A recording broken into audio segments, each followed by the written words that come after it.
Hello. Yes, I'm live, child of mine. How you going? Mac and cheese are running around in the background. No?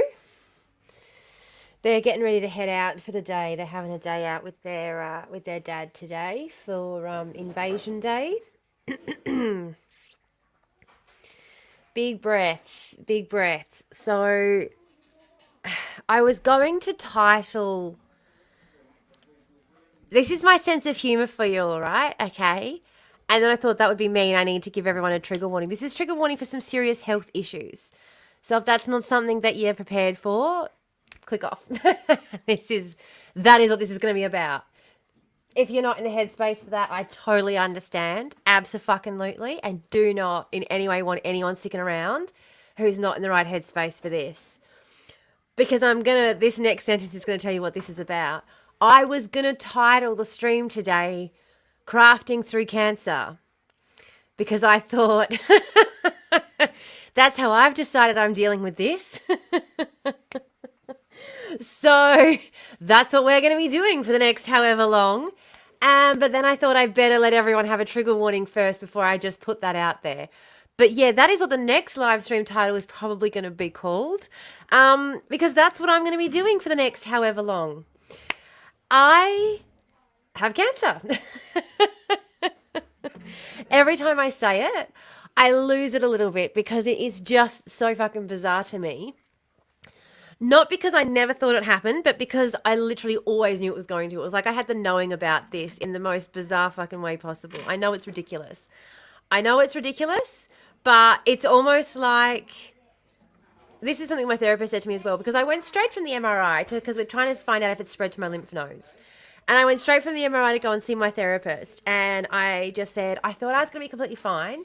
And then I went in there and they've gone from wanting to be selective with their tests, so as not to dose me with any unnecessary radiation, to just being like, so we're going to do 3 MRIs on you today. I'm like, oh, good. No one gives a shit about the radiation anymore. No one gives it. So anyway, and I felt so sick after that. The contrast made me feel so, so sick. And I have another procedure tomorrow, which is the same thing. I'm going to have the contrast again. I've got to, anyway, it's fine. I have to have an MRI directed procedure. MRI directed, anyway.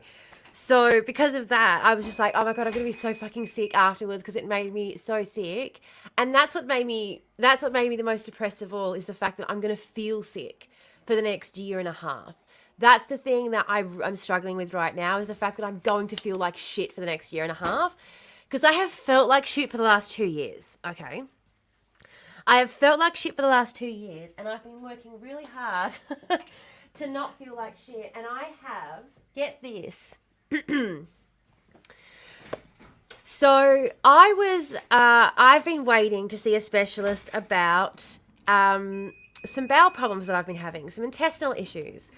I've been trying to get a diagnosis for Crohn's, and I've been told that I have Crohn's by my GP, but I need to get a diagnosis done through a colonoscopy first before I can start the treatment protocol.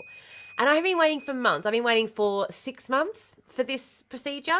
And I have the appointment on Tuesday, an hour before my lumpectomy and the MRI directed lumpectomy. And I just said, I'm not going to bother cancelling it, because it's taken me so long to get this appointment with him. I'm going to walk in and say to him, look, I have breast cancer. So there has been a lot of issues that have been caused by that, yes. But the breast cancer isn't making me want to die every time I have dairy. That's the breast cancer's not doing that. So can we please still investigate the gut issues while I'm going through? I understand that it's probably a little bit pointless, because I'm going to be shitting myself for the next 2 years regardless of what we do. But I would just like to know, what will make my gut better during that time, or worse, if it's at all possible. He's probably going to tell me no, to be honest. He's probably going to tell me, because the reason it's also taken this long to get an appointment to get my gastrointestinal issues sorted out is because they wanted me to get tested. They wanted to make sure it wasn't stress first. So I went through mental health program. I graduated from the mental health program. And so when I walked back in after the MRI, it was really good, actually, because I walked in and I said, actually, is Colleen here? Is my therapist around? And they're like, oh, yeah. She did have another appointment coming in, so she didn't have long to talk to me, but she came out. She was like, oh, I was thinking about you, and I was thinking, wow, I hope you're doing really great. And obviously not. And I was like, no, I have been. I've been great. Honestly, my mental health has been amazing, which is really great, because I just got some really bad news. And I do feel like everything has kind of converged to make sure that this was I was in the right headspace. Oh my God. No. Yeah. So this is, yeah. This is the problem that I have as well, Ames, is that exactly, I've been unwell for a while. I've been having issues for a while, and I was being dismissed. And now we found something that's quite serious, and everyone's saying there's no point worrying about what happened before. And I'm like, yeah. And I in my current mind frame, I get that. And so I'm not thinking about that right now. But it does infuriate me that, because as a patient, when you've gone through that, by the time you get, oh, yeah, no worries, Belle. By the time you get to having the actual diagnosis, you're just trying to focus on getting better. They do sort of get away with it in that respect. I'm texting it to you as well, Belle, just to make sure, because it's in case you need it on your iPad. I don't know. I thought text might be easier, but I will also be emailing. But both is good. So it just feels a bit. It just feels a little bit. Oh, your iPad's not linked to your phone. No worries. See, mine is. It feels a bit frustrating that then you, as a patient in that position, don't have, like, I don't have the wherewithal, I don't have the mental capacity to sit there and and right now my job is to advocate for me and worry about my health, but that means that there are other people who will be going through this who are also being dismissed, who need to hear stories like mine in order to be able to advocate for those people. But I can't do that right now. I definitely can't do that right now. Abso-fucking-lutely. Now, here we go.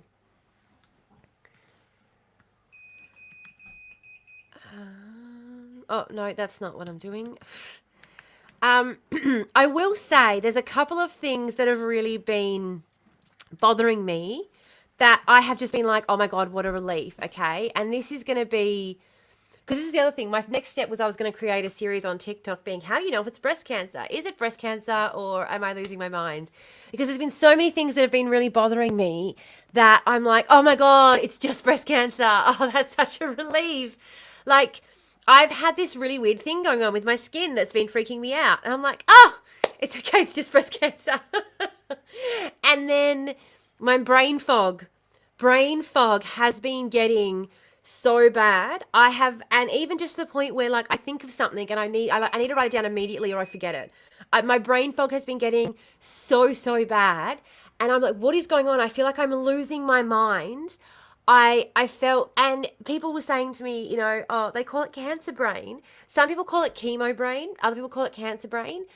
A lot of people, they're not sure whether it's the anxiety that causes it or what causes it. And I'm like, hands up, I say it's the fucking cancer that causes it because I didn't know I had cancer and I was freaking out at the loss of brain capacity that I had. You gonna go away for 2 hours, are you? Yeah, no worries. Have a good day. Nice hat. So I will say it's the cancer because I didn't have anxiety about the cancer yet. I didn't know I had it, but I did have anxiety about my loss of brain function. I was genuinely thinking that it was long COVID. I was freaking out that it was fucking long COVID. I know that sounds bad. I was worried it was long COVID, but I would much rather have cancer, which is curable, than long COVID, which is not.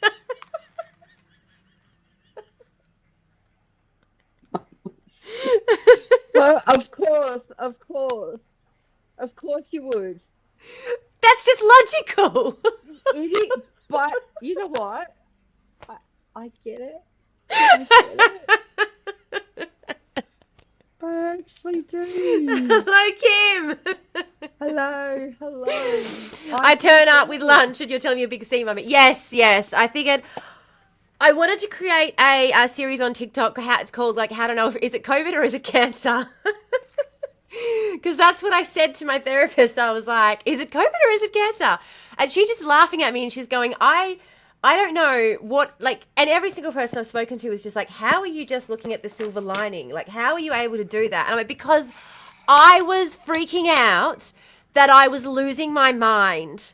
I was freaking out that my brain was turning to mush and I was having a harder time communicating and I was struggling with my mood so much more than usual and I was feeling so much brain fog. I thought I was losing my mind. And so, yeah, it was terrifying finding out it was breast cancer, but it was also a massive fucking relief. Amy and I have actually been talking about being glass half full, silver linings, false optimism, however you want to frame it. Because, yeah, Amy told me about her dad. Yeah.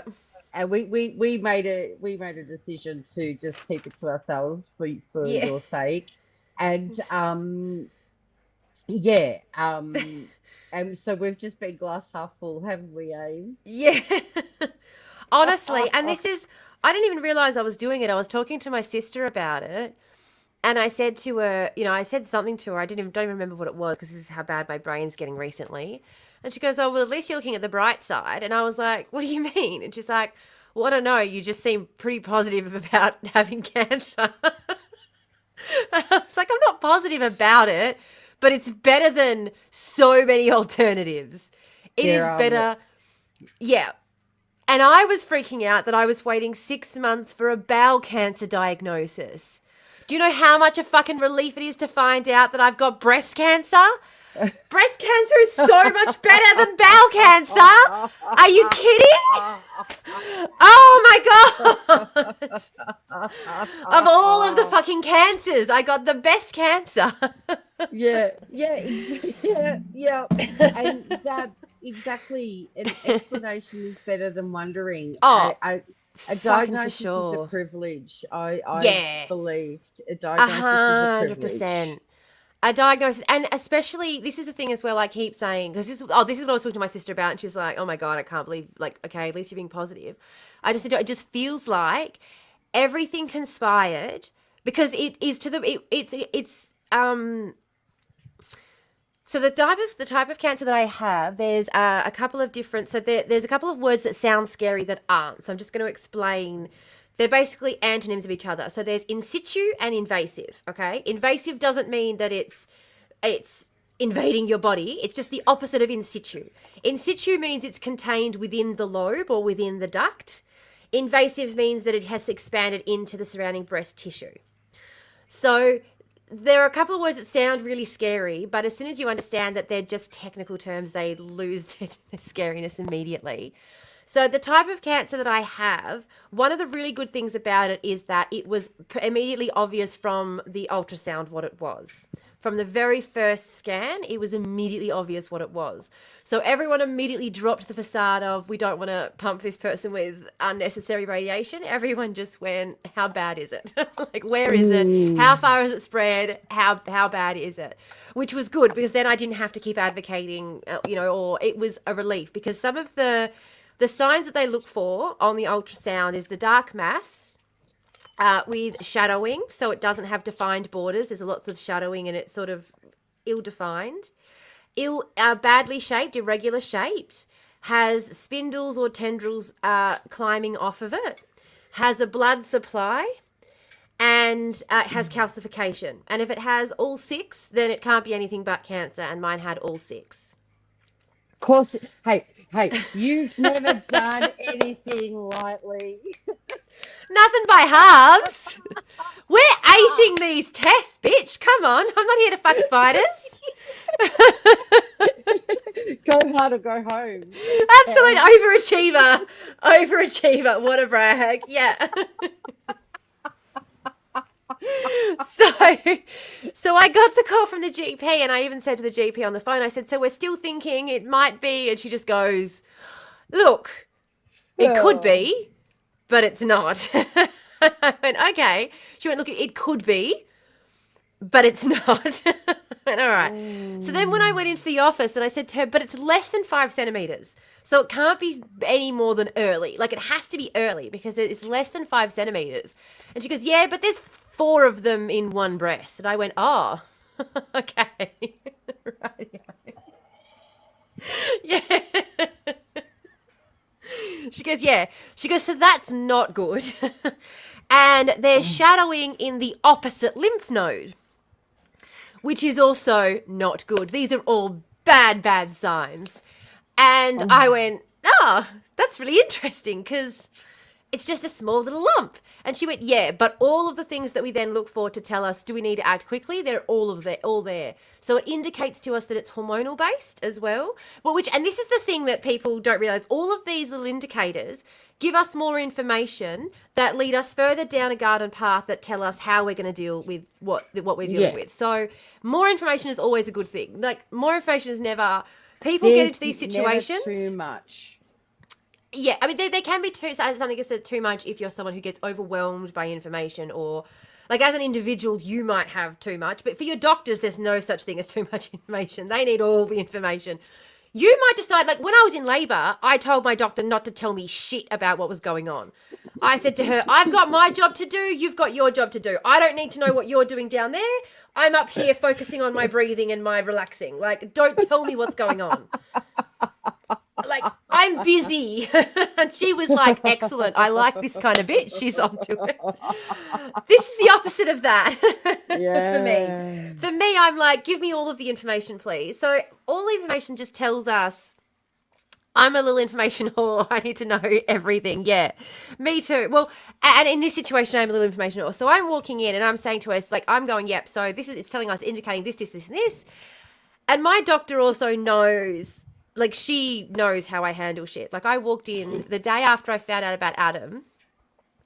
I walked in absolutely hysterical, laying on her floor. And she gave me diazepam and I sat up and I went, oh shit, this stuff's good. Oh, that's dangerous. Don't give me any more of that. I could become addicted to that real easy. And I sat down in my chair and she looked at me and she goes, yeah, I think some medicinal help with emotional regulation might be handy at this point. I said, yeah, but not that stuff, because that stuff's way too good. That was way too easy to just turn off the emotions then. And she went, yeah, okay, no worries. We'll start you on like what I'm on, escitalopram. And I was like, oh yeah, I've been on that before when I was in high school. She was like, yeah, okay. It's a nice mild anti-anxiety. So yeah.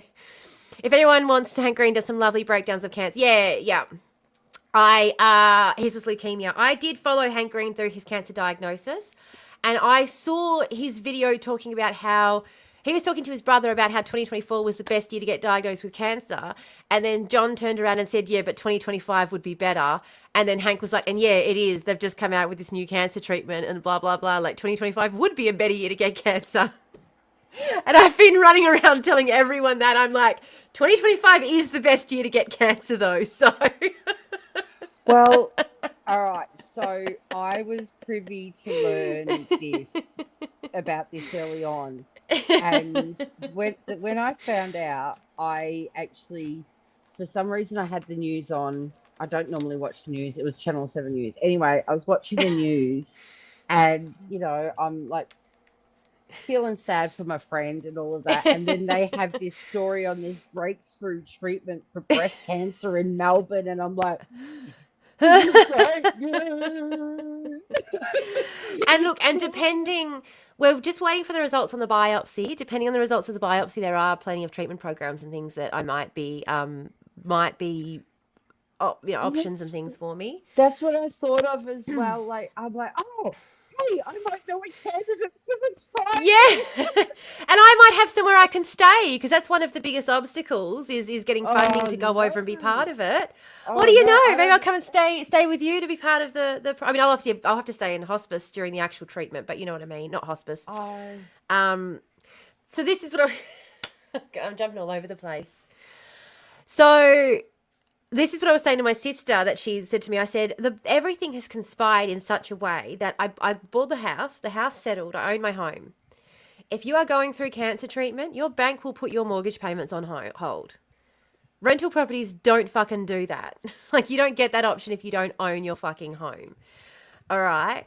I found out that Adam was a shitty fucking support like 2 years ago. So I've built up other support since then. I've got really good like local supports. Like when I went and spoke to the therapist the other day and I was talking to her and I went through my situation, she said, because the program isn't like, it's not like it's a, what do you call it? It's a intensive support program. So it's not like you don't automatically just get put on it. You go through a triage.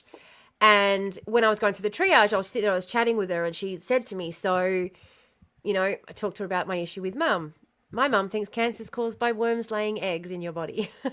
Like, I am not telling her. I've gone no contact with my mum since my diagnosis because I can't talk to her. Fair, but that's fair enough. I have met your mother and I understand. Helen's mum isn't a horrible person. She just has some horrible ideas. Yes, that's the problem. And because she's so lovely and she wants the best for you and she thinks her horrible ideas aren't horrible ideas, she gets violently, aggressively, obsessively pushy about her ideas. And I cannot fucking deal with that right now. See, you don't The have way your I want buffer to meet there. your You don't mum. have your buffer No! there. Oh, poor Belle. Poor Belle. She loved me though. She loved me, I gotta say. I felt so bad for Belle because every 2 seconds I'm sitting there and like Belle would wander out and then my mum would wander out and I'd be like, oh, I'm leaving now. And I was like, I'm not avoiding you, Belle, I promise. I knew. I'm I going over knew. this way. Poor Belle. I was like, Belle's going, I want to be here to spend time with you and to help you out and do things. And I'm like, you are helping me out. I'm just going to Yeah. go over here. You deal with the problems in my life for me. I was happy to be that buffer. I was so happy to be the buffer. And I I got loved it. It was to, the best visit I've ever had to Perth, I oh, swear. oh, yeah, well, yeah, you got a break. Hey, I had your kids. I had your Mm-hmm. mum. It Oh, was you all couldn't escape good. my kids. You had no hope of Oh, escaping those no, no. kids. And did I want You to escape had them? no hope, no. No. I tell you, all right, so Amy, hey Hey, Kev, Tam's like mum. what do you think? Oh. Anyway, back to you. You've got no contact with your mum, but you speak Oh, now. Which sister are you talking to? Is this your my middle sister? younger sister. So my older sister, the middle sister, because I'm the older sister. The middle sister. The day I saw the ultrasound, the day I got the ultrasound was the day I told her. Yeah. Um, or the day they ordered the exploratory mammogram. And I Mm-hmm. was like, that's odd because before I had the ultrasound, they were all, there's no point giving you a mammogram because your breast tissue is going to be too dense. And then when they did the ultrasound, they were like, oh, we're going to send you for an exploratory mammogram. And I was like, well, that's odd. You said that it was too dense. And then fucking Shirley didn't want to do her job. And then Shirley got really Shirley. embarrassed about not wanting to, yeah. Sorry, I shouldn't be calling people out by name, but anyway. But I was talking to her about all of this. Anyway, that was before all the shit went down and we had a fight. And then the thing about my sister is she's very emotional. She's very emotional. And I was busy being emotional. And so I was like, I can't call her. So I'll call my other sister. And my other sister is a little bit like me, where she gets a bit stonewally. So she just goes dead. Like, she goes like, oh, disassociation. Oh, that's no good. So I was talking to her, which was great because I was losing my shit on the phone, and she's like, oh, so what are you gonna do? I'm like, I don't know yet. I for no fucking clue. She's like, okay, well, good luck. I'm like, thanks. So Love it. No, you know, so yeah, sometimes you just need that. that's all you need. That's all you need. So, thank you, Lily, forever and always. I'm pretty sure that worms lay worm eggs, not cancer eggs.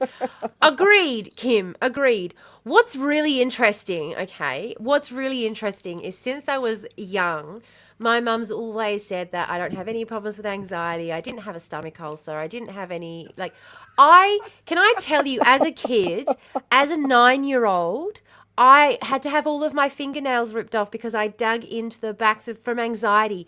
Biting my nails wasn't enough. I peeled my nails from the nail bed out as a kid and had to have all my fingernails ripped off. That's how bad my anxiety was as a kid. My mum's convinced I don't have any because I parentified child, like I just carry it all, like dead face, Yeah. no emotion, I'm fine. Has made me very resilient.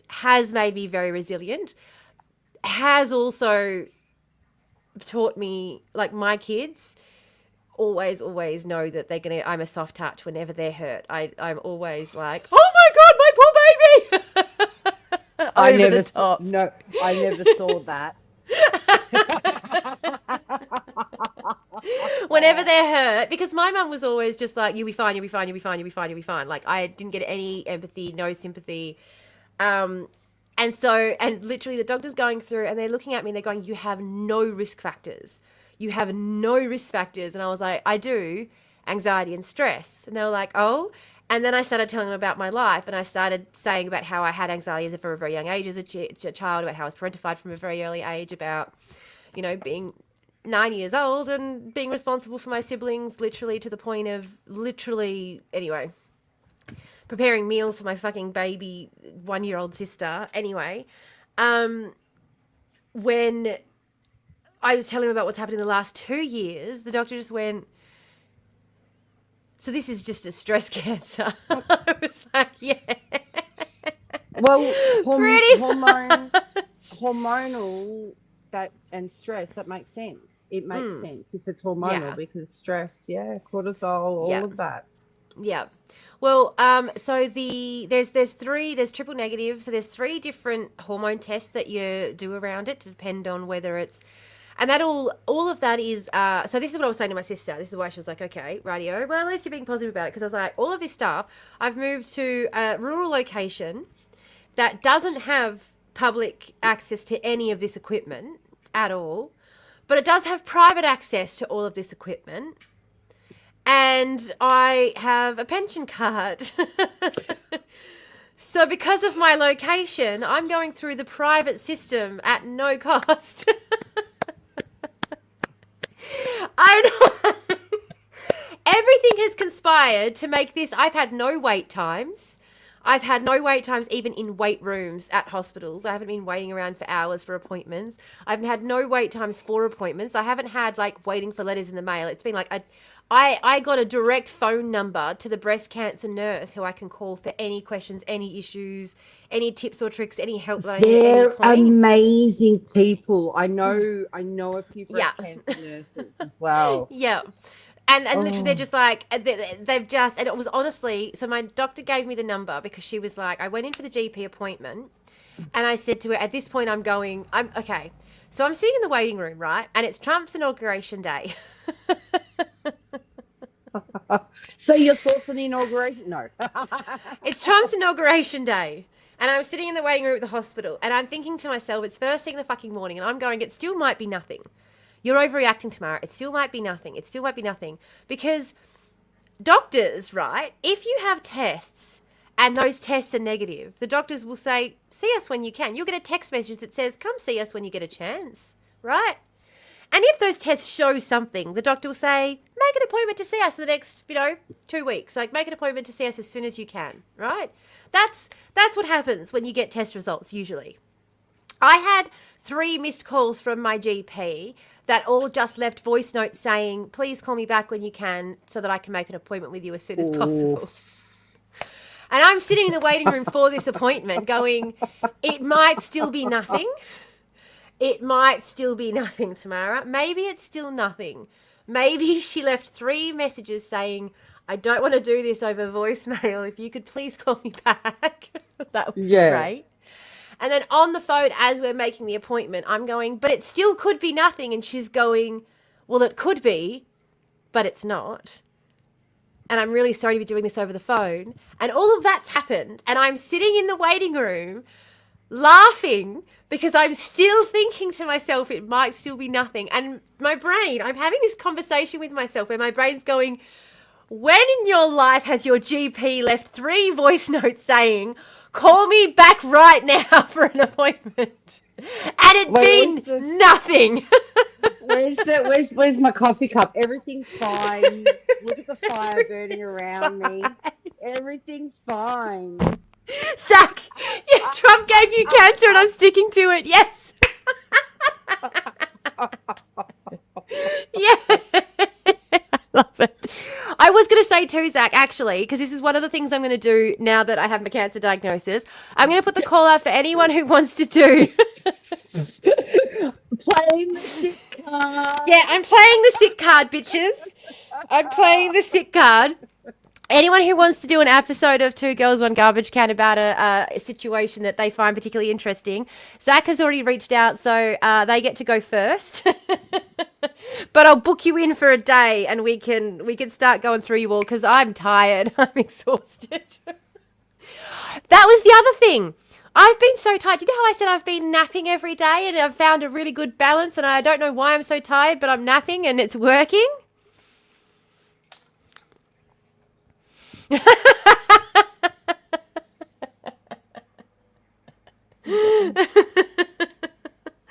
Apparently, like continually needing to nap every day is a sign of cancer, guys. Well, hang on a second there. Yeah. Because you know how much I love my naps.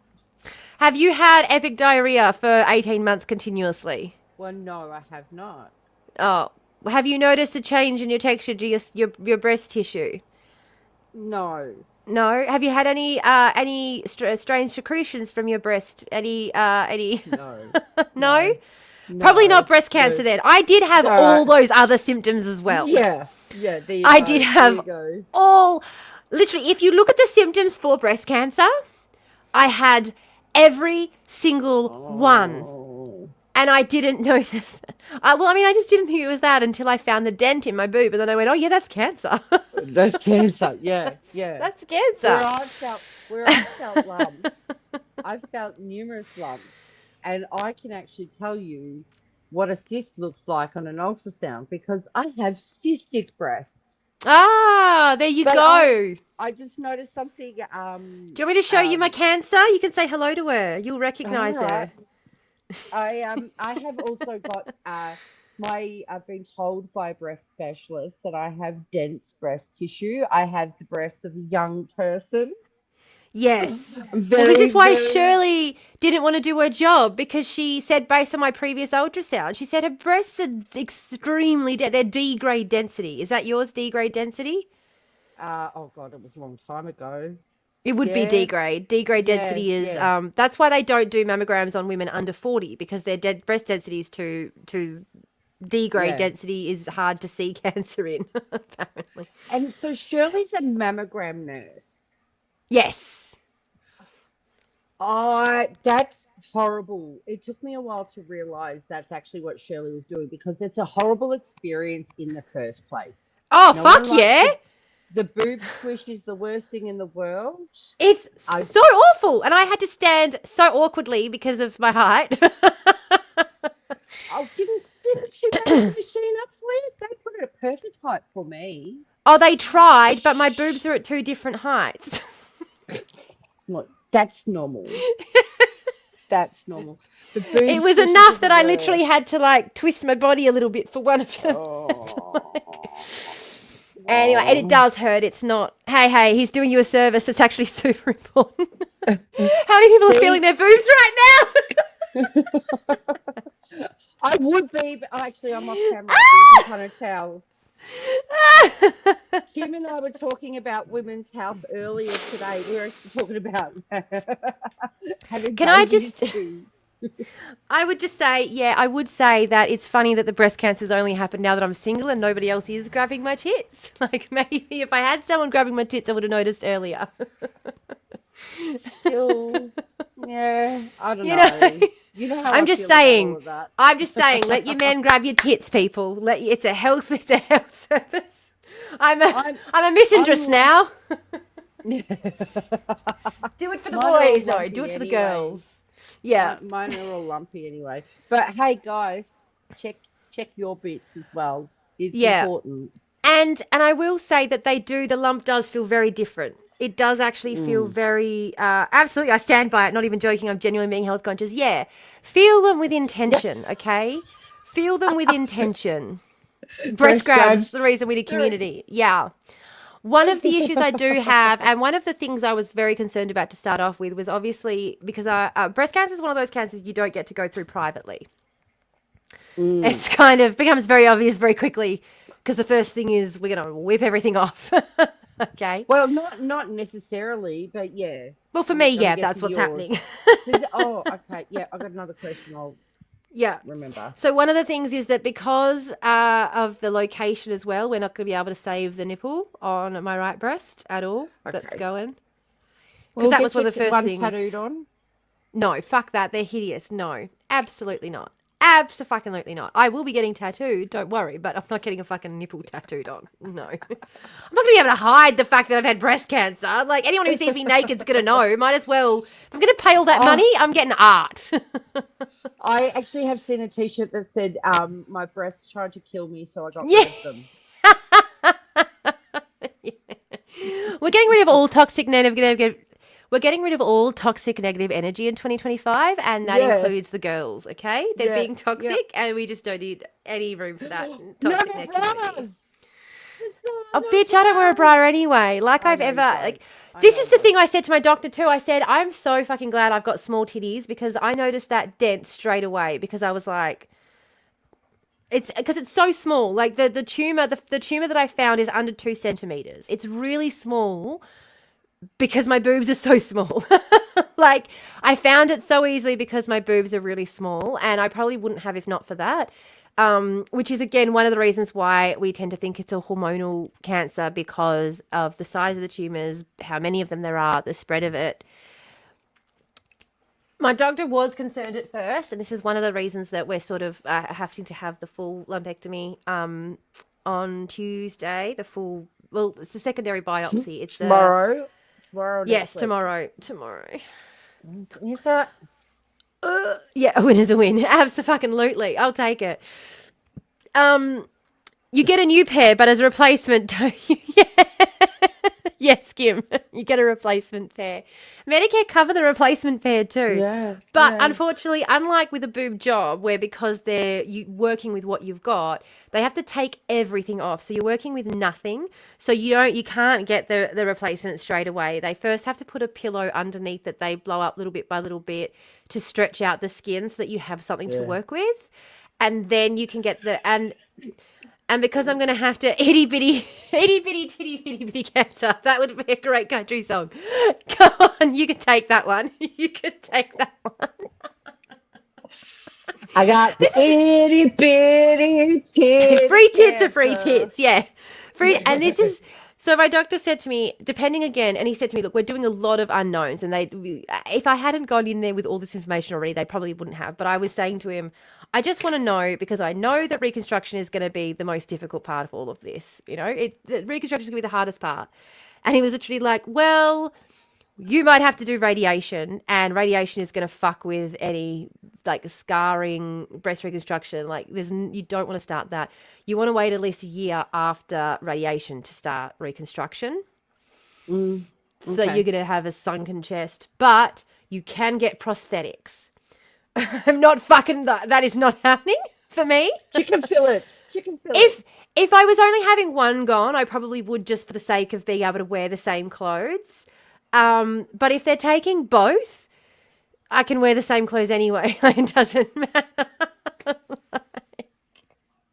And you can make Bragging. your own clothes anyway. Exactly, I do. And I literally have been making a corset. So I've nearly finished it, actually. Yeah, I've nearly finished it. I've been making a corset and I've got a bust improver in there. So I'm just, I'll just put that under all my clothes. It'll be fine. Bragging about, yeah. So the prosthetics, okay, it costs like $400 per prosthetic. And they're form fitted to you and your body so that they feel like you don't notice it. They don't rub. They just kind of, and you wear them underneath bathers and stuff and they look normal. Like you can go about feeling normal. And I'm just like, I just can't imagine. I'm so sweaty. I mean, I know I'm sweaty because that's the other thing. I've been so sweaty and I thought it was the medication that I was taking for my anxiety. So I went off my anti-anxiety medication and the sweating didn't stop. And I was like, why am I still sweating? And then I found out I had cancer. I went, whoop, better get back on those meds. And if it's hormonal, obviously I am not an expert. Just to put it out there, not an expert. Yeah, no. But that the sweatiness makes sense. As someone who's going through hormonal changes, it does sense. with sweatiness is a symptom of cancer. Just no, anyway, it's when you look at the symptoms of cancer, it's the same symptoms that are like perimenopause, which is what I thought I was going through. And this is what I said to the doctor too. When I found the lump, I said to my doctor, my mum went through perimenopause at 35, 36. My mum is 56 years old and she's gone through menopause. So I could very well be perimenopausal. And my doctor was like, well, you're a bit young. And I went, my mum went through, my mum is gone through menopause at 56. She's through the other side at 56. That's like, it's not, you know what I mean? I'm not that early to be perimenopausal if my mum went through menopause quite early. So she started menopause over 10 years ago. She was perimenopausal in her 30s. So I said, like, I could just be perimenopause, and that's what I had been putting the sweating and that down to as well after I'd come off the meds. And, and again, the brain fog, long COVID, perimenopausal, all.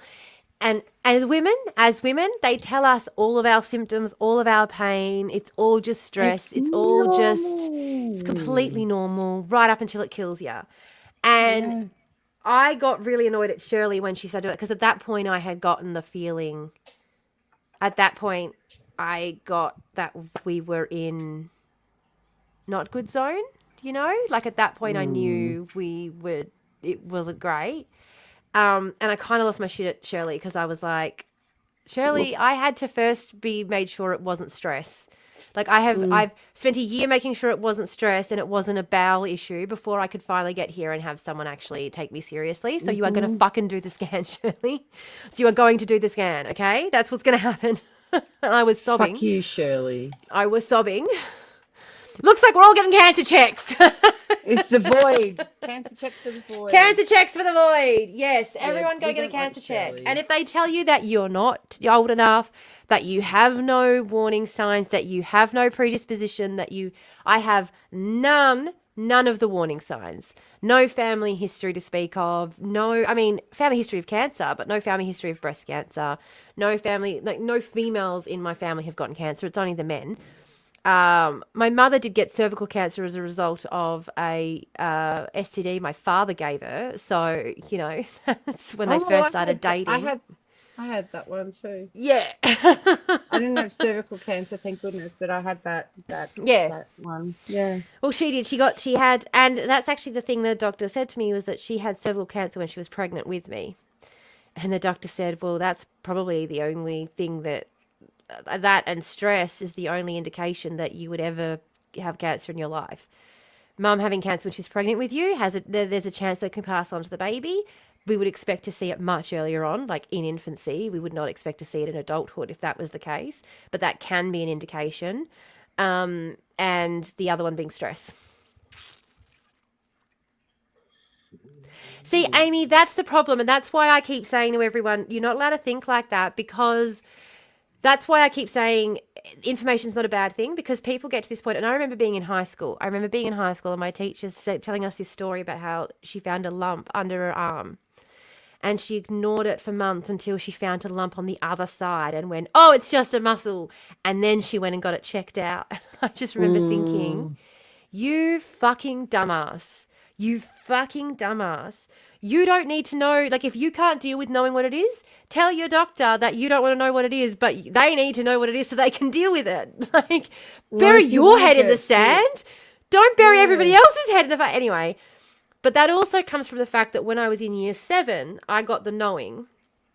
For anyone who doesn't know, I have the knowing. And for anyone who wants to doubt me on this, I have actual evidence that I have the knowing. So you can all go fuck off. Okay, it's happened to me way too many times in my life. You can all go get fucked. I always knew I was going to get breast cancer from the time I was quite young. And I don't mean as in like I've been sitting here stressing about it. I mean, when they told me, I went, oh, that's right. I knew this was going to happen. It was like, it wasn't a shock. I was in year 7 and we were getting ready to go to, I can tell you exactly where I was and exactly what had happened. We were packing to get ready to go on school camp. And I had been in a health class and we'd been learning about how to check for breast cancer. And they kept talking about searching for lumps. And I kept saying to them, I've got really, like, everyone I know has got lumpy boobs. We're teenage girls, we're preteen girls, we're covered in lumps. What else do we look for? And they said the lump's going to be the most obvious sign. And I was like, it's not though, because we've already got, and they said to us, oh, well, you don't really need to worry about it at this point. You know, when you're older, they won't be as lumpy and it will be more obvious. Like you'll know what we're talking about. And I remember at the time thinking, the lump isn't going to be what gives it away. The lump is not going to be what gives it away to me. I know that for all the tea in China. And sure enough, it was the dent. I looked at the dent and I went, normal breast lumps don't do that. Usually you can push it back out, and I couldn't push it back out. That was what I was like, yep, that's that. I got to go get that checked out. And that was why I was like, I'm going to make a series on TikTok about this, because I feel like when I was younger, I kept saying The lump isn't going to give it away to me. My boobs are too lumpy for that. And then sure enough, yeah, it wasn't the lump that gave it away. So, you know, Yeah. Yeah. But I also know about the knowing because I have the knowing as yeah. well. Yeah. Yeah. Kim, Yeah. I do have a very, very good doctor. She's a dermatologist.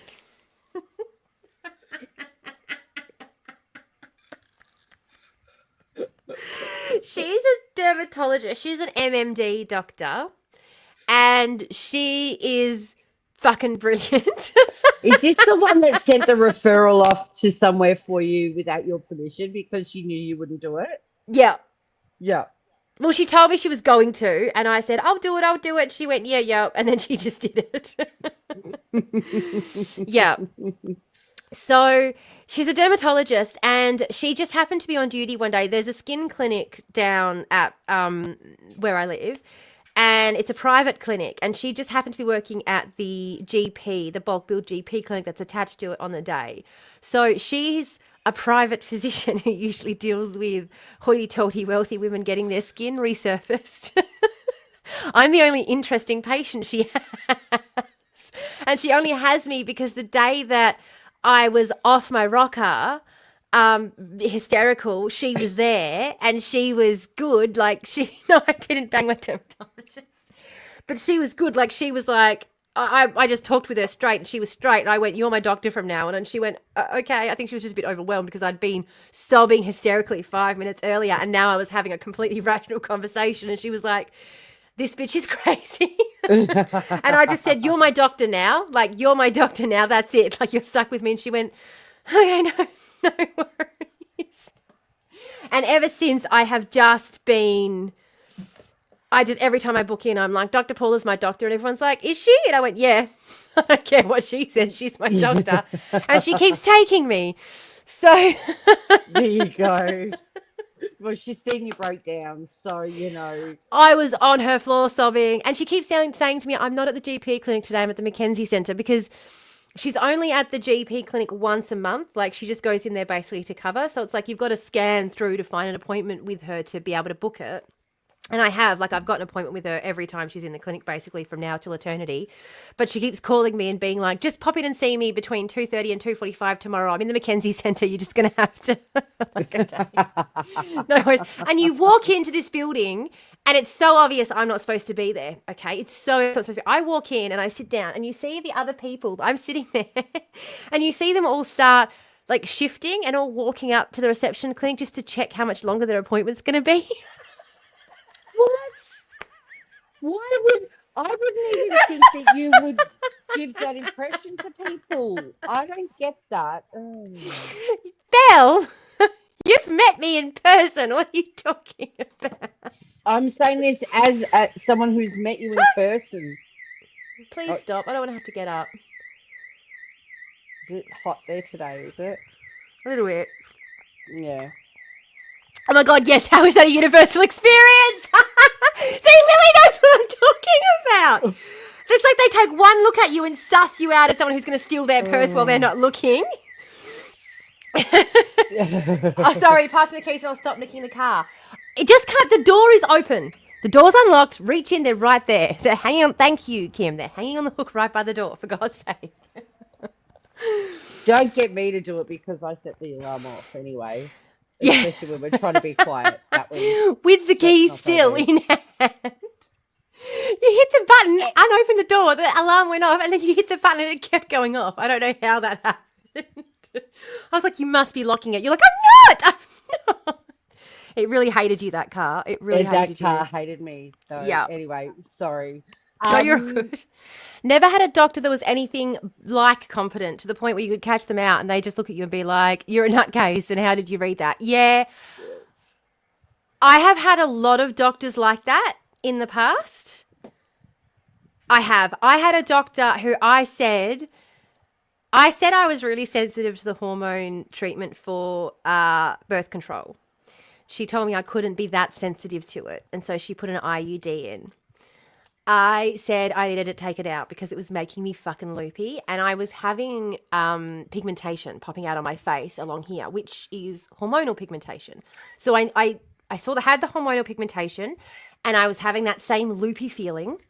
And I went to the doctor and I said, you have to take this out of me. Like, it is, I can't, I'm, and she's going, it's only been in for like 2 weeks. It's supposed to be in there for 5 years. And I said, I cannot take 5 years of this.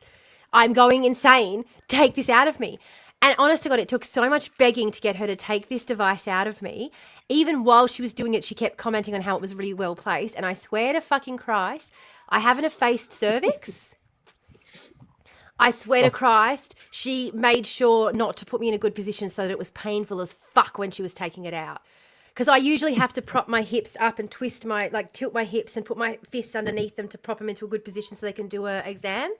And she didn't do any of that. She just fucking went in there and kept talking about how it was such a shame because it was really well placed. And the whole time I was just like, oh, you bitch, get this fucking thing out of me and you are never touching me again after today. And she didn't. I never went back in there. That's actually one of the things Kim and I were talking about earlier. Yeah. Because I have that in me, and it's worked for me.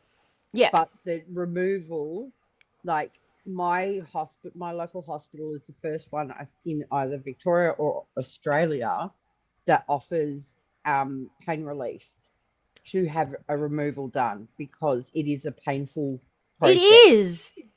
Oh my gosh, they offer pain relief? You can have the green whistle.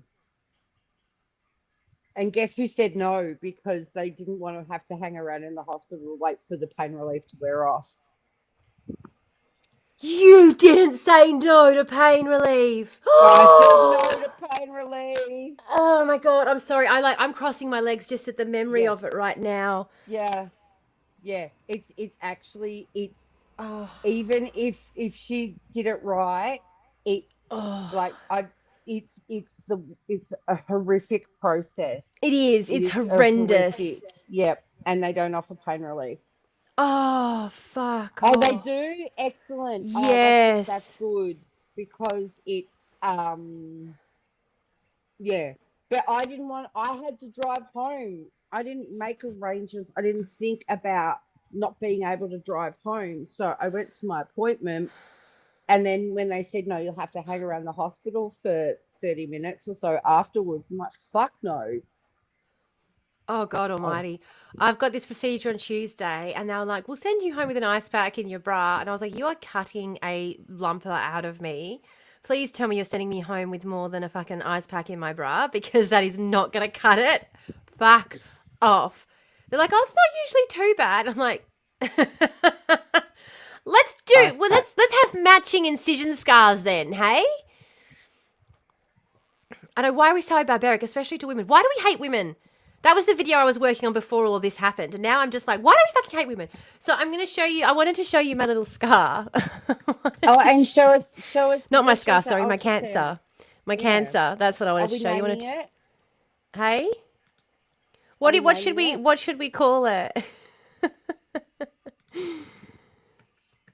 Yeah, because women make babies and men can't cope.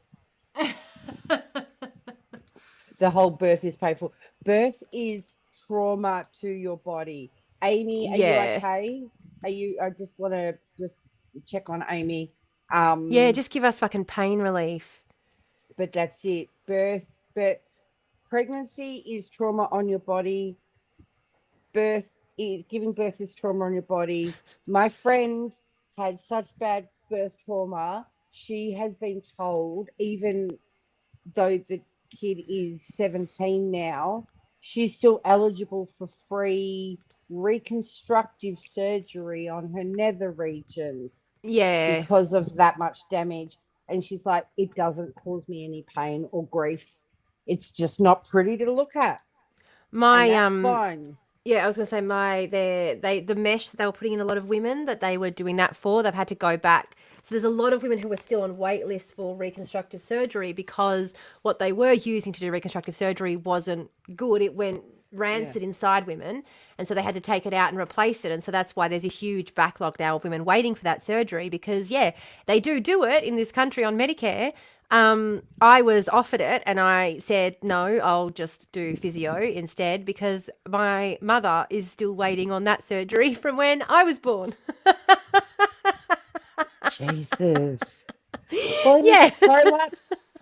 Is it prolapse thing? It's the prolapse from birth trauma, and they were using the mesh that they were using.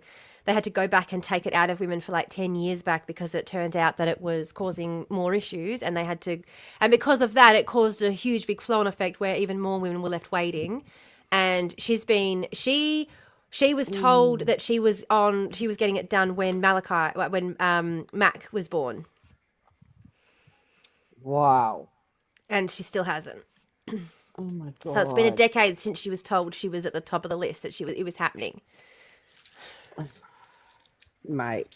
Yeah, 9 years Mum has waited for her prolapse. Yeah. Never put any mesh in my body, heard nothing good. Yeah, they're not doing it anymore. They're not putting it in there anymore. Yeah, my births were really easy and still fucked me up as well. Absolutely. To the point that I'm trying to convince my kids not to do it. So we're going to have a little You're quick convincing look. everybody.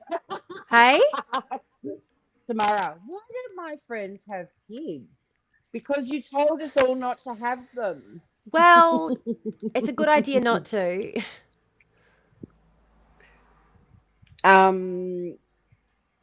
Yeah, I've got hernia, mesh in me from hernia. All right. Sorry, From I'm my just hernia. going to get this into position. Here we go. So I'm going to just share. Hey, so there she is. So Can when we we're call talking... it? Let's call her Shirley, and we need to get rid of her. No, I don't want to keep being reminded of Shirley. She made me cry. Yeah, that's right. Yeah. So this is her. This is the lovely lady. And when we're talking about irregular shape, you can obviously see what that means. That's Hey? it's like a Warshak painting, isn't it? Yeah. So what you want is round, and this is very much yeah. not round. These things out here, they actually go further than that. You can't quite see them, but I they're can see it not. going up. Yeah, they're not a good sign. They're definitely not a good sign. And through here, there's another picture I'll show you in a second. So that's from acrossways, and that's from lengthways. So you can kind of see, and you can kind of see how that stretches up. I'm mapping it out. So right breast, 1 o'clock. So it's about there. Yeah. Yeah. Yep. So now the next picture I'm going to show you. This one shows it. Now it's a horse head. Yeah. So the next one is hang on, I might just see if I can share the link. I'm really worried because they can see every time. Why is my phone doing this to me?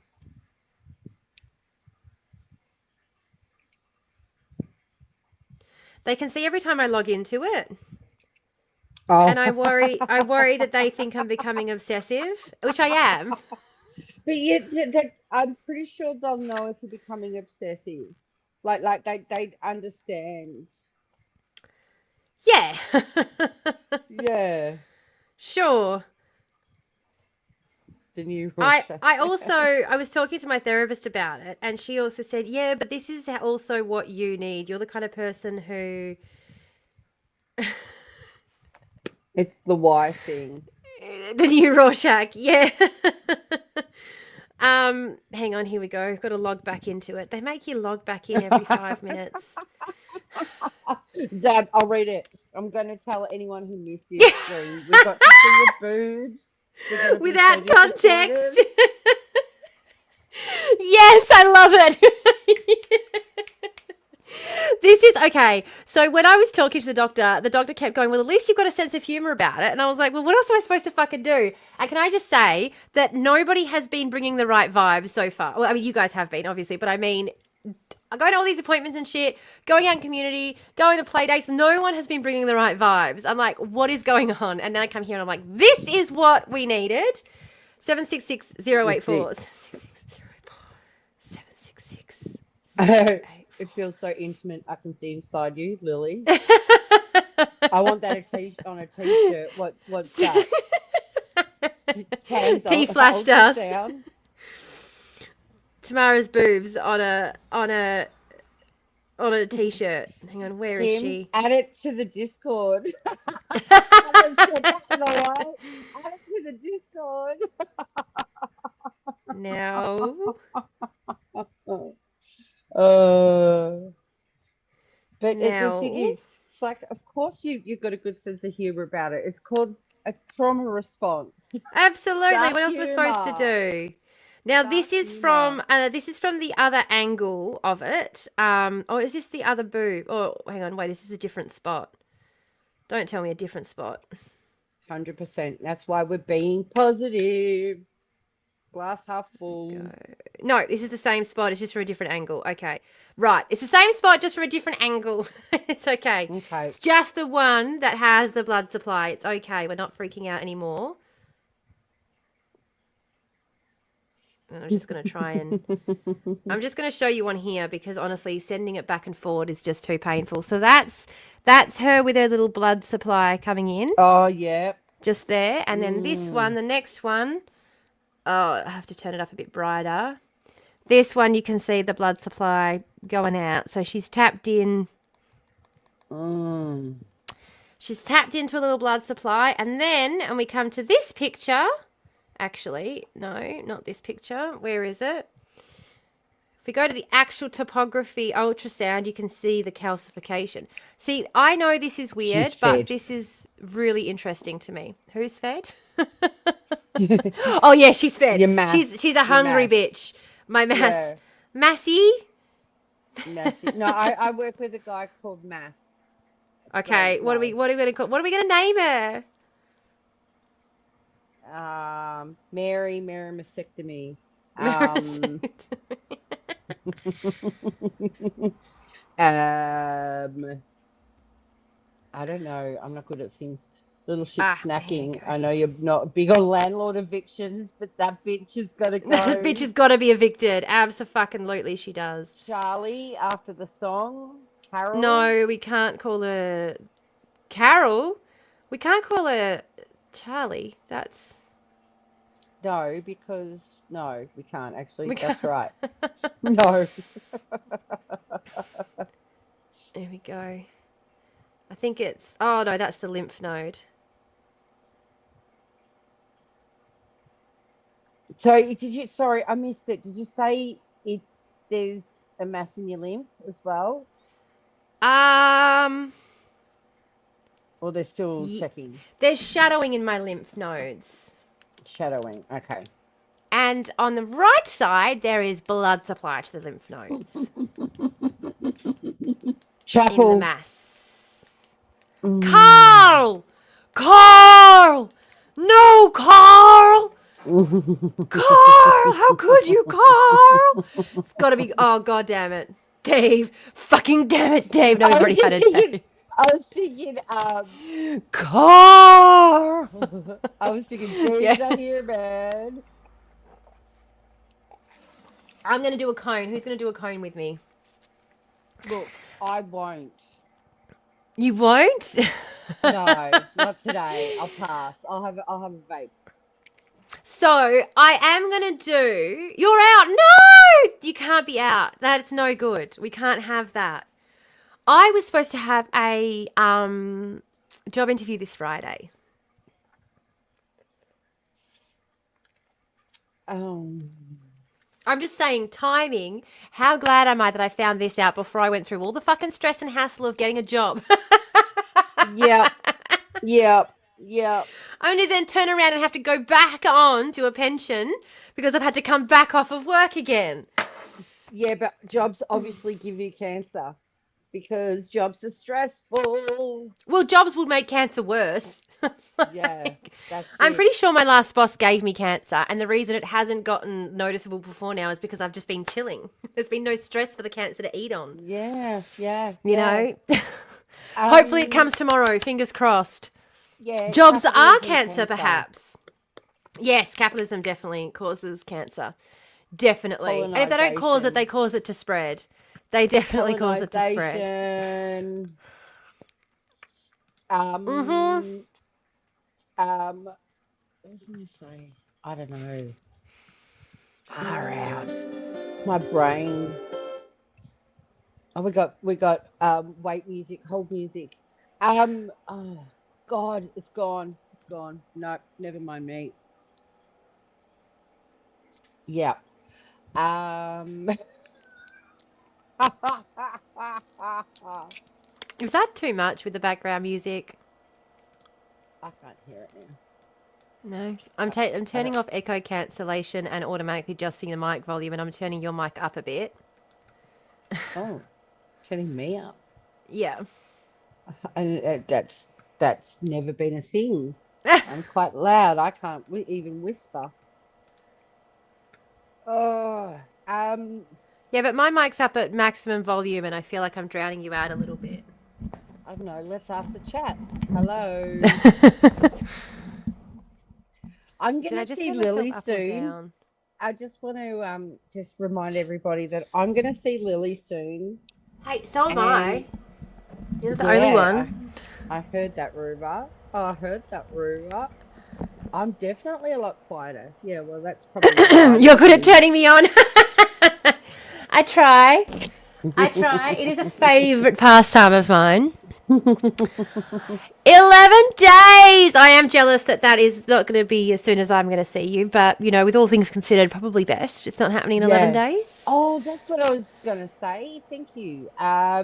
It's that the universe has set things up for this to happen. Yeah. When it's happened. The universe always provides, yeah? Yes. Yes. Yeah. It honestly, that's what I mean. Everything. This is what I was saying to my sister. She's like, well, at least you can see the silver lining. I'm like, what do you mean the silver lining? It's like the universe went, this shit's about to go down. Let's just make sure all the ducks are in a row. And I know this is, so I was having an argument with the ex, right? Because the ex, one of the agreements that we made was that they were going to get themselves in fucking therapy permanently because I was done with the lack of therapy. We had a massive argument that blew up massively, and they turned around and said, yeah, you're right, I don't know why I keep not doing this shit, like just not going and getting it sorted. I forgot where I was going with this, and I was like, because you keep, that's right, I said, because you keep waiting for things to get easier before you do it. You keep going, after I've done this, after I've done that, after I've moved out of the house and I've got the keys returned, after I've got the kids set back to school, after the kids are back at school and I've got more time, after I manage to get another job, there is no after. Because then turn around and it's after you moved out of the house and after you hand the keys back and after we've got the kids to go back ready to school, oh, I get fucking cancer. Like, there is no after. Life is happening constantly. And if you don't get your mental health sorted out, you are going to fuck your life up completely because you're just constantly scrambling instead of living your fucking life. So he's agreed that he's going to fucking go and do that because I'm sitting there, right? I'm sitting there hand stitching my silk blouse because I've decided I'm crafting my way through cancer. So I am going to make from bottom to top through my cancer processes and treatments. I'm going to make a 19th century walking suit, 1890s Victorian, Edwardian sort of crossover. I'm going to do an Edwardian and a Victorian corset so that I can mix and match between the seasons with this walking suit. I'm not going to have a full train skirt. It's going to be a shorter skirt, like walking skirt style. So that's going to give me a little bit more room to switch it over between Edwardian and Victorian. Anyway, I've already got the fabric and everything for it. I'll show it to you in just a second. Did you get more fabric? No, it's a stash busting exercise. I already had the fabric. I didn't buy more. Do you know what's embarrassing? What's that? I didn't have to buy a single thing for this project. I literally had everything at home already.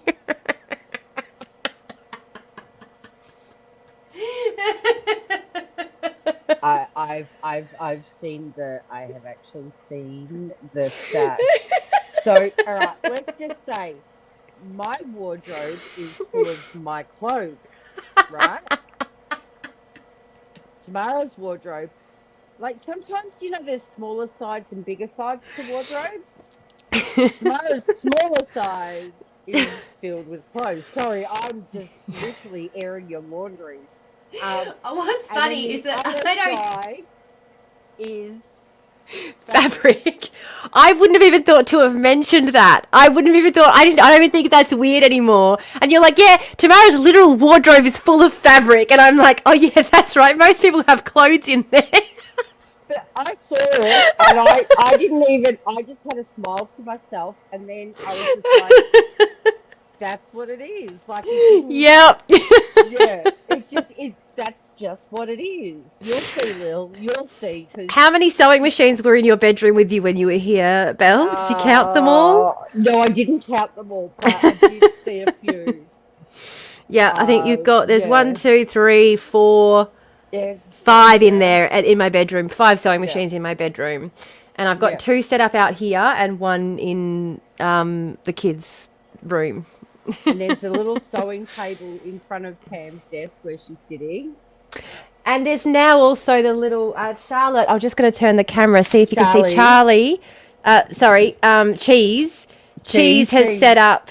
Cheese has set up. The craft table in there is instead now got a sewing machine on it. Can you see? Oh, amazing. Yes, I can see the blue Yeah. of it. So now Oh. there's now the kids have got their sewing table set up out here as well now. Oh So my yeah. God. Well, because I went straight into like, and I said this to my therapist as well. Whenever times get tough, this is what I do. I go straight into like hobby mode because that's what your hobbies are for. Your hobbies are stress relief, right? We all turned our hobbies into jobs because capitalism told us to. But the whole reason you're supposed to have hobbies is for stress relief, and it can't relieve your stress if it's also your job. Like it just doesn't work that way.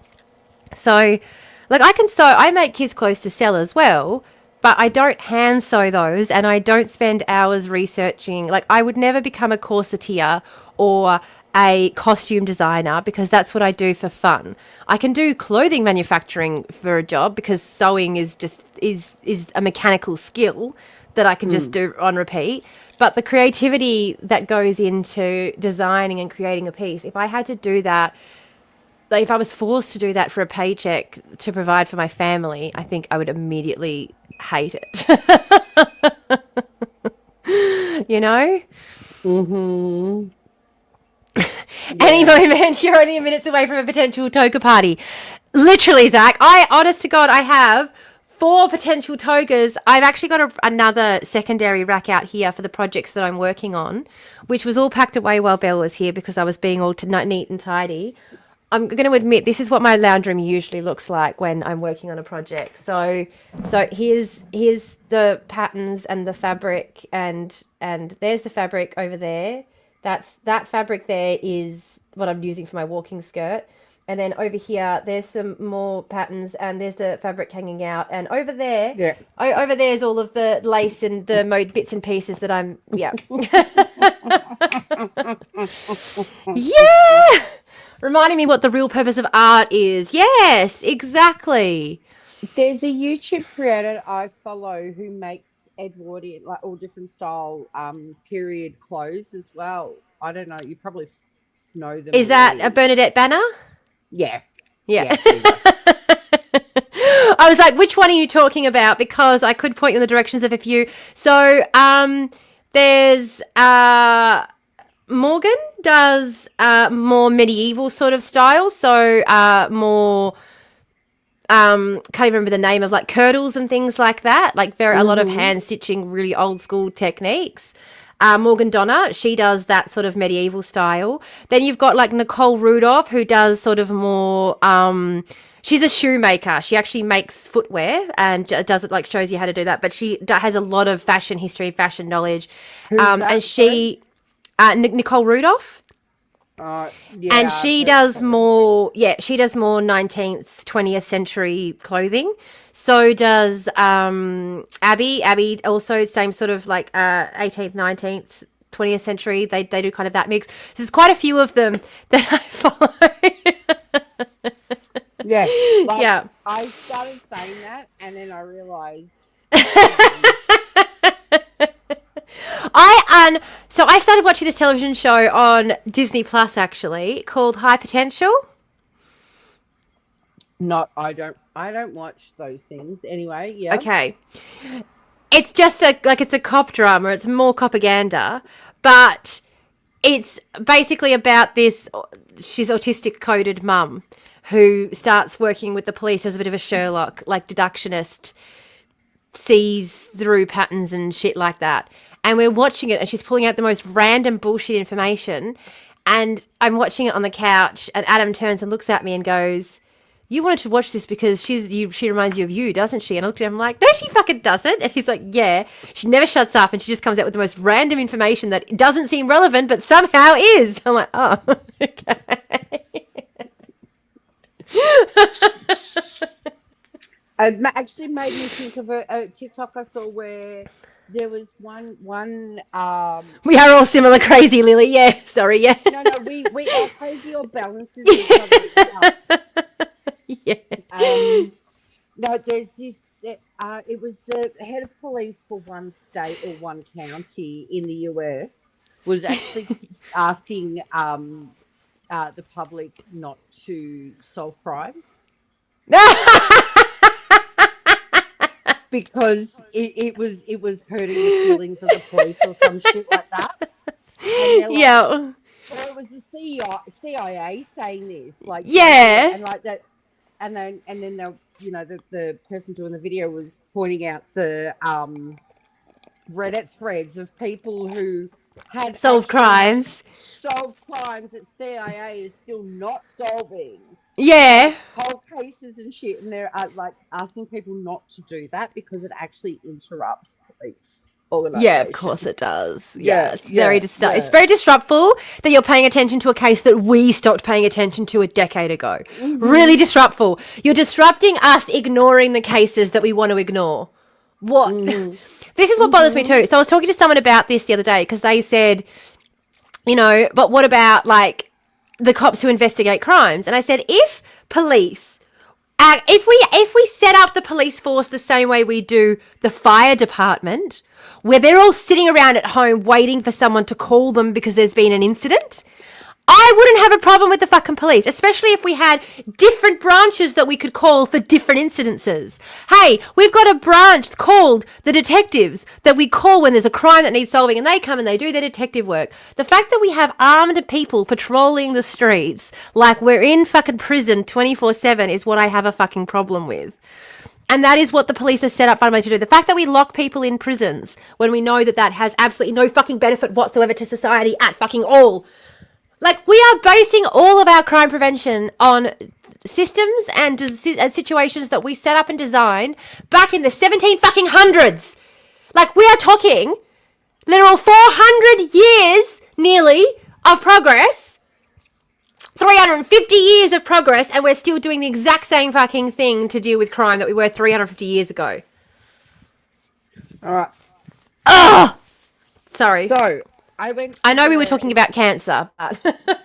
well, you just reminded me. I went to the Invasion Day rally yesterday in Melbourne. Yay! And I didn't. Sorry, guys. I was very busy. How dare you? How dare you? You don't What care about happened? community. No, I really have stopped giving a shit about community the last couple of weeks. I got to say, the last month, community I just went, fuck everyone else. What Bye!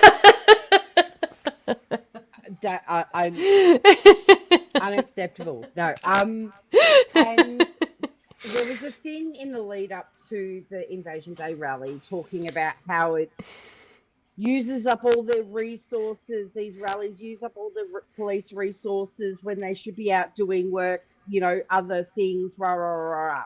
Okay, so this is after the rally. I know it might be hard to. It is hard to see. Oh, I know. Anyway, yeah. So they're just standing around. This is after the event.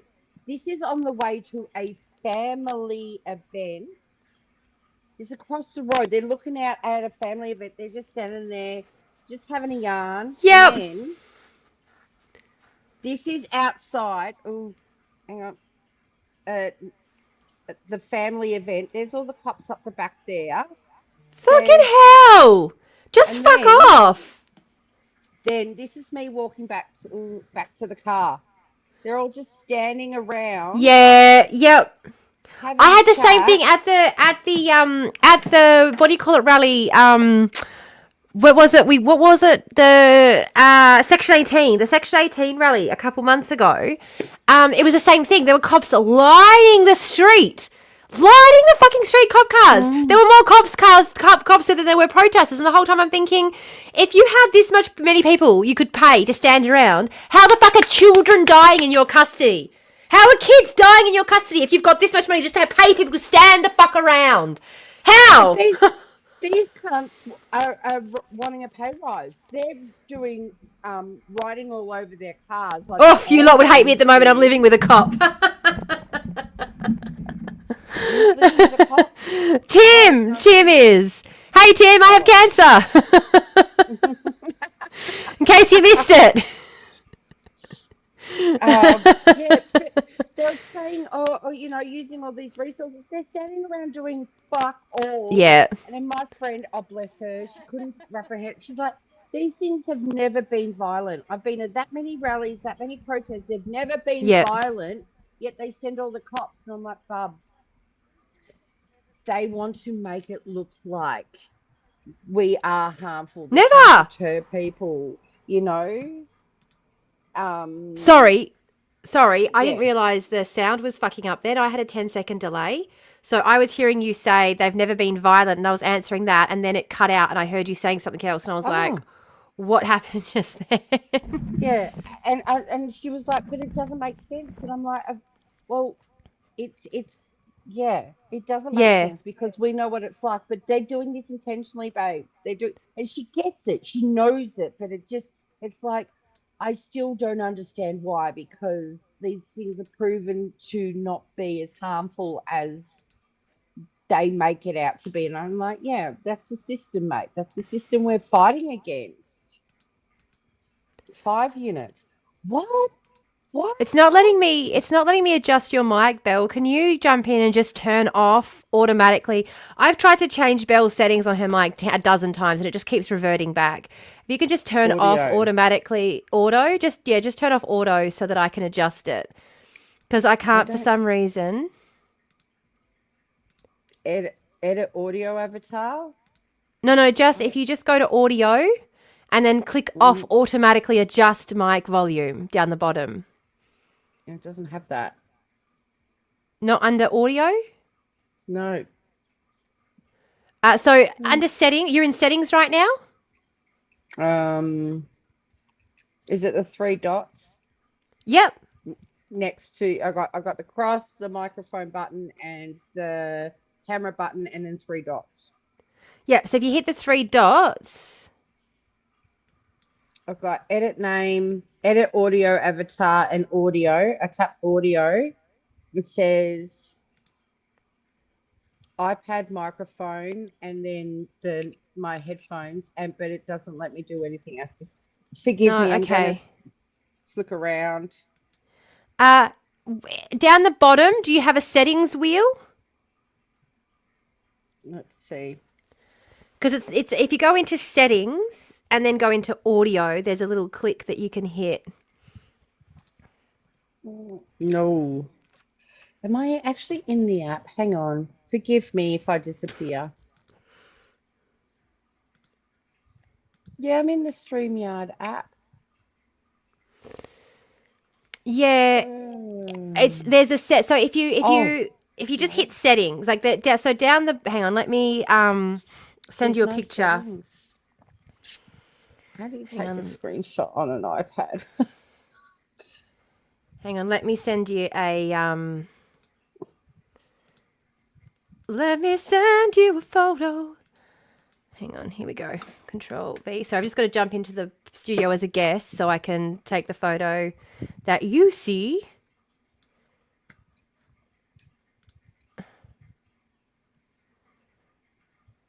Hmm. Okay. Okay. So when you're in here as a guest, down the very bottom of the page where it's got like a present button No, underneath us. So I've just excuse signed in as me. a guest and this is what I see. I'm going to send it to you. I don't know how to do a screenshot on the iPad. I'm texting you what I see.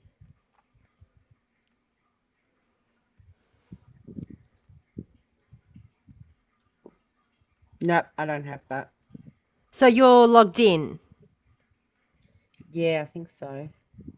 Because if you're in as a guest, that's what I see when I'm not logged in, when I'm just in as a guest. That's what I've opened up on another window, not in. Mm.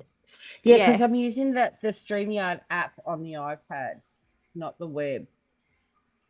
I don't know how to use the app, but Yeah. it's in the actual settings, not on you, not Mm. on your avatar, not on the page. Like it's a separate settings area. Mm. So when you were saying the three dots, you meant the three dots on your picture. Yeah. Yeah, That no, did you did you it's a see what I different. sent you? Yeah, so I'll send you. This is what I'm I can talking see. about. I can see. Yeah. Yeah, Yeah, so that I still pops think up for me as well on my yeah, picture when I hover over my picture. I think it's because it's on the app rather than all right, let me come back. Let me Yeah, come no back. worries. Hold the line. Thanks. Thanks. Thanks, Kim. What's happened? Leave I can't see the studio. chat.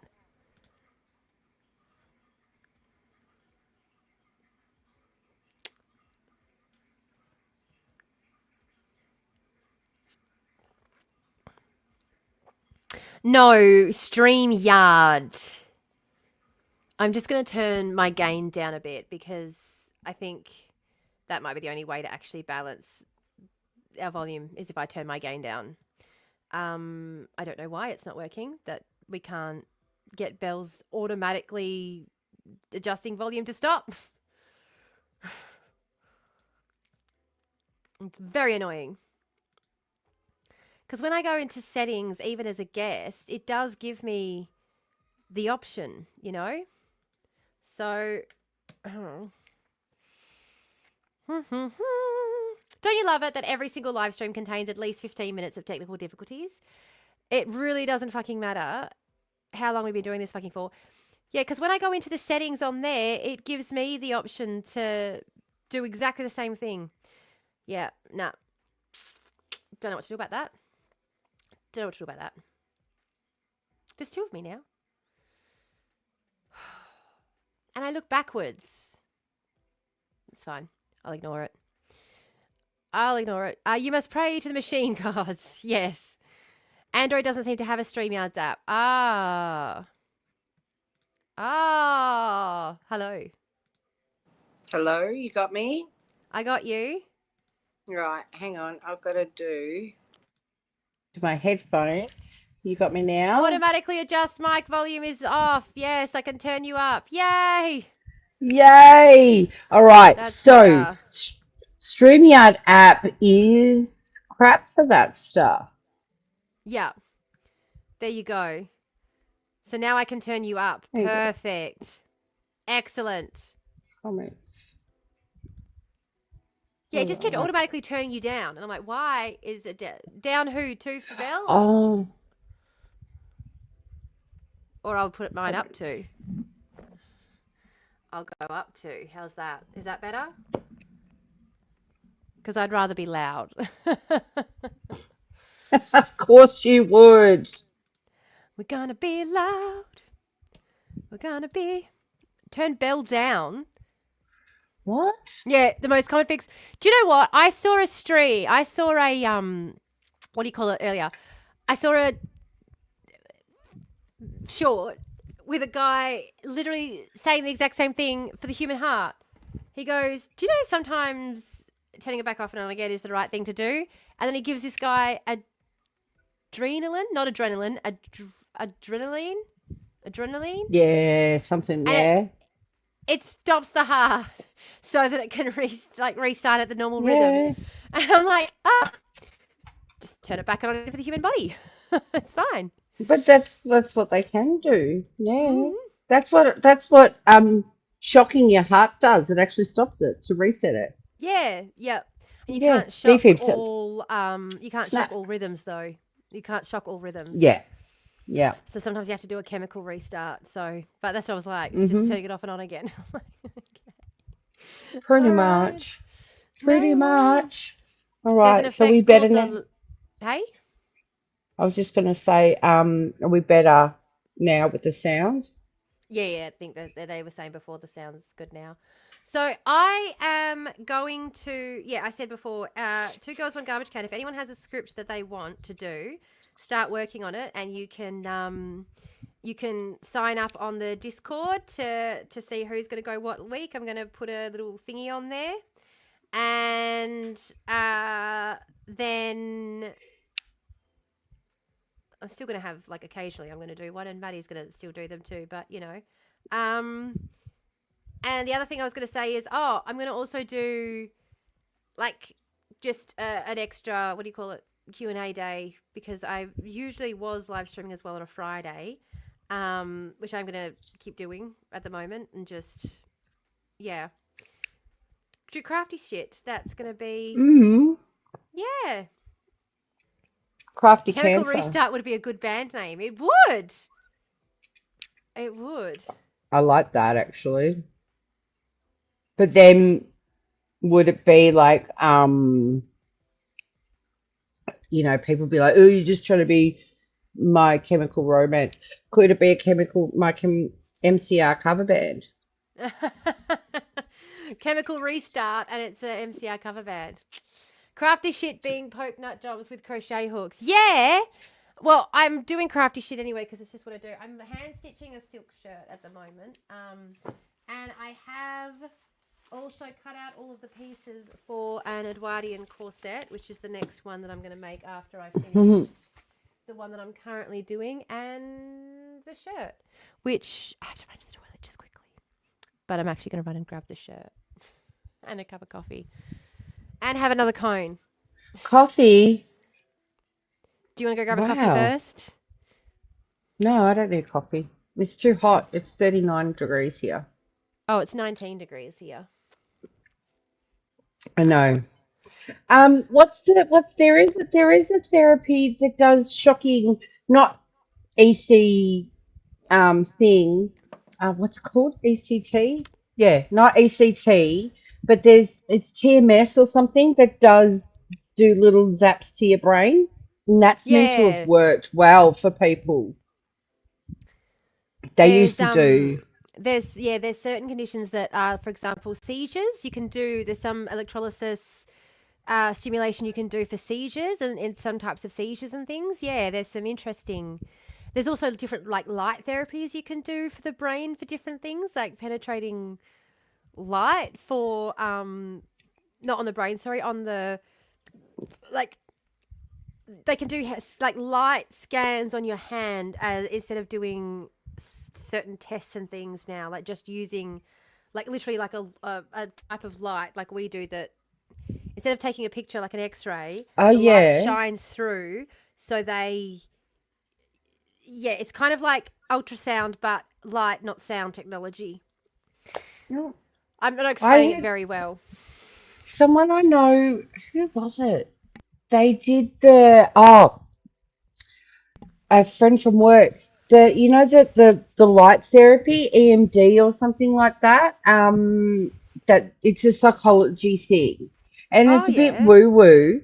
But a friend did it, and she was saying that, and this is a friend who's like, nope, I will suppress all my feelings, Yeah. and EMDR, she's doing yeah. it for PTSD treatment, and she did it, and she just exploded, let everything out, cried, and she was like, it was amazing. EMDR, there you go. And she's like, it's absolutely amazing, but I hated it at the same time because I cried and I don't want to Yeah. cry. But it's actually been, yeah, she's found it really good, Lil. I don't know. Well, obviously I can't I was going to say, recommend. it depends on the person, all these sorts of different things. But there's a lot of new, and there's a lot of new, because when you think about the fact that, like, lights are waves and particles, and we are, you know what I mean? Like, when you think about the fact that we are all just made up of fucking atoms, it makes sense that they can manipulate light in certain ways to do certain things, you know what I mean? And like, ultrasound is they're using sound waves to take a picture. So it's like, you know what I mean? Like, we are able to manipulate light and sound in these Yeah. really interesting ways, and it sounds woo-woo only because we don't yet understand all of the science behind it. Do you know what I mean? Like if you Yeah. told people that you were taking pictures inside of them using sound 20 years ago, 50 years ago, they'd people be like, you're fucking crazy. And now today when people are like, we're taking photos inside of you using light, you're like, what? Like, that just sounds, you know what I mean? Like it just sounds odd because we're not used to it yet. But in 100 years, I don't know, you don't know, who knows what they'll fucking come up with. We might be able to walk through light rays and cure us of everything. Yeah. You were what? You were taught. Hang on. Oh, I need to find a good therapist first. Yeah, and make sure it's settled in and safe because I have a lot Mm. blacked out. Yeah. Especially if you don't have a lot of childhood memories, stuff like that. That's what I was saying about being careful about who does it because if you're someone who has a lot of childhood memories that you don't remember, stuff like that can be really overwhelming. I did a sort of a therapeutic process when I was younger, which was designed to help uncover childhood trauma. They call it rooting, where you when you get a feeling that like Sorry. yeah, they call it rooting. You get a feeling that overwhelms Rooting. you and you follow it back and you try and remember it and you try and hold on to it and you like really become really wrapped up in it and let it completely consume you until you suddenly find yourself back where it started. So you suddenly find yourself being 3 years old and being told off for wetting your pants again. And you know what I mean? Like you find where the feeling Oh. stems from so you can repair that injury instead of constantly trying to patch up what's happening now. You can talk to your 3-year-old self and be like, 3-year-olds It's are okay. supposed to wet their pants. It's a normal process Mhm. that all kids go through. No child should ever be treated that way. This is not something I have to keep carrying with me because the adults around me acted poorly. That doesn't mean that I have to keep carrying. And so but it is something that is really, if you've got a lot of bad shit, it can be really fucking heavy. I went through it and didn't have any problems because I was very careful about who I did it around, like who was triggering me and what I. So I Mm. tend to get triggered by people because I don't tend to get triggered by a repeat of the same behavior. I tend to get triggered by the person doing the same thing again because I'm like, we have had this discussion. So I used it a lot on my grandma to figure out why I was pissed off with her, and I used it on my mum, and I used it on my sister. Never did it with my mother. Never, ever, ever attempted it with my mother because I was just like, nope. I had a friend who did it and lost her fucking nana. She ended up in a psych ward trying to do this process, this mental therapy, because it wasn't the Mm. right thing for her. She had a lot of fucked up shit happen when she was younger, and was not the right process for her. Like a lot of physical traumatic abuse, and Oh. mine was always emotional. So for me, it's a little bit easier to separate some of that, like when you can kind of Yeah. separate, whereas, yeah, so if you're someone who has got a lot of other shit going on, yeah, it might not be the right vibe for sure. Yeah. Yeah. But then I think Um, if you find a therapist who, like, my friend has been seeing this therapist for some time to deal with their PTSD, and yeah, I think it got to a point where the therapist said, "All right, I think you're ready. Would you like to try this?" And so, yeah. But it's just so funny yeah. because she's such a stoic person and she hates emotions, and so she's like, How dare I get upset? "I That know, right?" and that's the thing, Lily, as well, is that you can be opening Pandora's box. So it can be really helpful for people. It can be great. But Mm, it's something you got to be really careful about and make sure that you're in a really well supported place. And you're like, one of the things for me, this last time when I went through therapy and I graduated therapy, I had said to it, I'm not interested in unpacking all that shit. I'm not interested in making a great relationship with, at this point in my life, my whole focus is on my kids and being the best mum that I can be for them. This is how my childhood affected me. These are the things that I'm worried about. These are the things that I want to work on for them. Like, I'm not interested in unpacking all of that shit. It's packed away and I'm just fine. Thank you very much. I'm aware I'm not just fine, but at this point in my life, it's like I've got kids. I I don't get to do the selfish self journey, eat, pray, love. We're going on a journey of self discovery, and no, right now I got to pack that shit away. I got to deal with the project in front of me, and once those two little people are in adulthood, then we can have a look at doing a little bit of eat, pray, love. well, you know? I think for me, Hey, My Dom! Dom's here. Oh, hey, Dom. Yeah, we'll talk later. We're talking happy stuff at the moment. Oh, no, we Well, can kind talk. of We can. Hey, Dom, I've mental got health. cancer. Yeah, here you go. Yeah, I heard. Ah. See? Dom already heard. At this point, it's common knowledge. It's lurking. Tam sick hard. All right. The Um. other day we were talking about you, Dom, and I just kept saying if I say Beetlejuice 3 times, he'll pop up in the chat and he'll fix it for us because we were having technical difficulties. Yeah. Yeah. Yeah. Dom heard boobs and Yeah, boobs. Tam's flashing her There's boobs. there's a delay. There's a delay over. I can't remember. Are you east or west, Dom? East. Um. Everyone's east. No. Except No. me. No. No. Dom's east on the east of the country, but east of the city of our city. Oh, you're being Melbourneite about it. We're being, they're having them Yeah. Eastern Yeah. States discussions without West. us. There you go. Tim twats over your way, depending on how he's fucking west. But anyway, Really? yeah, where it's burning. We got a really Oh, detailed pictures of the food. Yeah. yeah. Well, this is Oh, the the thing river being game. big rural energy the other day, because everyone's sort of been just messaging me very occasionally. Not a lot of messaging going on lately, but I got a message the other day being like, "Hey, I hope you're staying safe and you aren't where the fires are." And I'm like, "What fires? What fires are you talking about?" Then I find out that I'm being surrounded by Satan, like by Dante's Inferno is just engulfing me on all sides. That was me because Yeah, Kim asked. because Kim Kim asked. asked. Kim, I had no fucking idea there were fires. I was like, what fires? Yeah, it turns out literally a circle surrounding me of fire. I'm like, oh, well, Oh, none of it's anywhere near me. None of it's anywhere near me because of where I'm located. I'm regional and isolated, and there's no fire near me. I'm fine. And honestly, if there was a fire, like we already know our plan. We're literally just walking down to the foreshore and getting in the water with the kids in the dinghy and pushing it out onto the water. Because there's which no for sure? there's like literally right there, the one you can That see one. when you're Yeah. because there's an island right over there that we can go and sit on and wait it out, with our emergency packs. And there's only one road in and out, and so we get in the car, we get on the road, we're gonna get trapped. It's as simple as fucking that. Like there's only Yeah. one road in or out, so if we can get out to the island, we're much safer than trying to deal with getting out on car.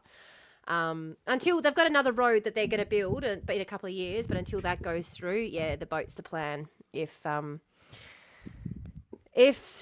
there's a fire around this way, Oh, I saw an auntie. Actually met a Noongar auntie. Oh, is she Noongar? Is she Kalgoorlie? Is that Noongar country? Anyway, yeah. yeah. So we were having a yarn. We were talking about something, and I had to show her a photo of the lagoon, Oh and yes, she's the like, lagoon. "Where's that?" And I told her, I said 15 Menang minutes from my country. place. I said Menang country, and she guessed exactly where. She listed places, and she said yours first up. I'm like, Ah, yeah, yeah. We had a good yep. laugh, but then she started talking Illuminati stuff, and I'm like, okay, auntie. I Mhm. just listened, nodded, and listened. Yeah, Yeah, not enlisted, and bless. that's the problem. Unfortunately, you can't have a. It's with my mum as well. It's just so frustrating. It was good though when Mm-hmm. I went in. So when I went into the therapist and I was like, "Yeah, I'm going to need support through this," and these is why I've got to. She's like, "What supports have you?" Because the first thing they do is they do a support map, like who can you go to for support and stuff. And I'm like, I've got an ex-husband. My friends all live over east. I've got other friends who live up in Perth. We moved because I was like, we moved down here a few years ago because of the fucking housing crisis. Managed to Mm. buy a house, which is great. Ex-husband, found out he was cheating on me, so that all broke down. He's a great dad though, so he's great for the kids. So all my friends either live in Perth or over east, and the friends that I do have from around here are all like school mum friends, not like, hey, I've got cancer friends. Oh, hang on. That mum I met, she'd be, I don't know. Was she all right? Is she in all right? No. I mean, Yeah, but her husband's a cop. I'm not telling her nothing about my Oh, life. that's right. I forgot. That's the cop's husband. Yeah. Anyway, I hope That's she's what I okay. She gives mean. good hugs. Yeah, she's lovely, but her husband's a cop. That's what I mean. There's no one around here that I can connect with on that Mm, level because they're all married to fucking cops. Like, mm. Imagine marrying a cop, though. I know. imagine marrying a cop But though. Yeah, gross. My biggest problem since I moved down here is that my daughter made friends with all of the kids of the cops. yeah, Yeah, exactly. Lil, I actually do know someone in Bendigo. They're a bloody legend, but they're a cop. So I freaking love No. them. We were actually Yeah. the night before she And they got kids together, so you know they fucked. yeah. But no, Yeah. and even like she's the reason that Belle knows that she has a cop husband is because she said it as she was leaving. As we were leaving, Belle was like, Well, "Yeah, Belle even though my forgot. husband's a cop," because they all know. Like I'm not shy about it. They all know that Yeah. I hate cops, and they're all married to cops. So it's not like they're hankering to become my best friend either. Do you know what I mean? She made a joke about it as I was leaving that I fundamentally hate what her partner does for a living, and by extension, I hate them as a result because they've chosen that profession for themselves, and they make a joke about it. So that's how not like how am I supposed to be friends with these people? Yeah, no. No, it's not the cop you're staying with. It's a chick. Yeah, no. It was I just funny need someone to when charge my chair. Yeah.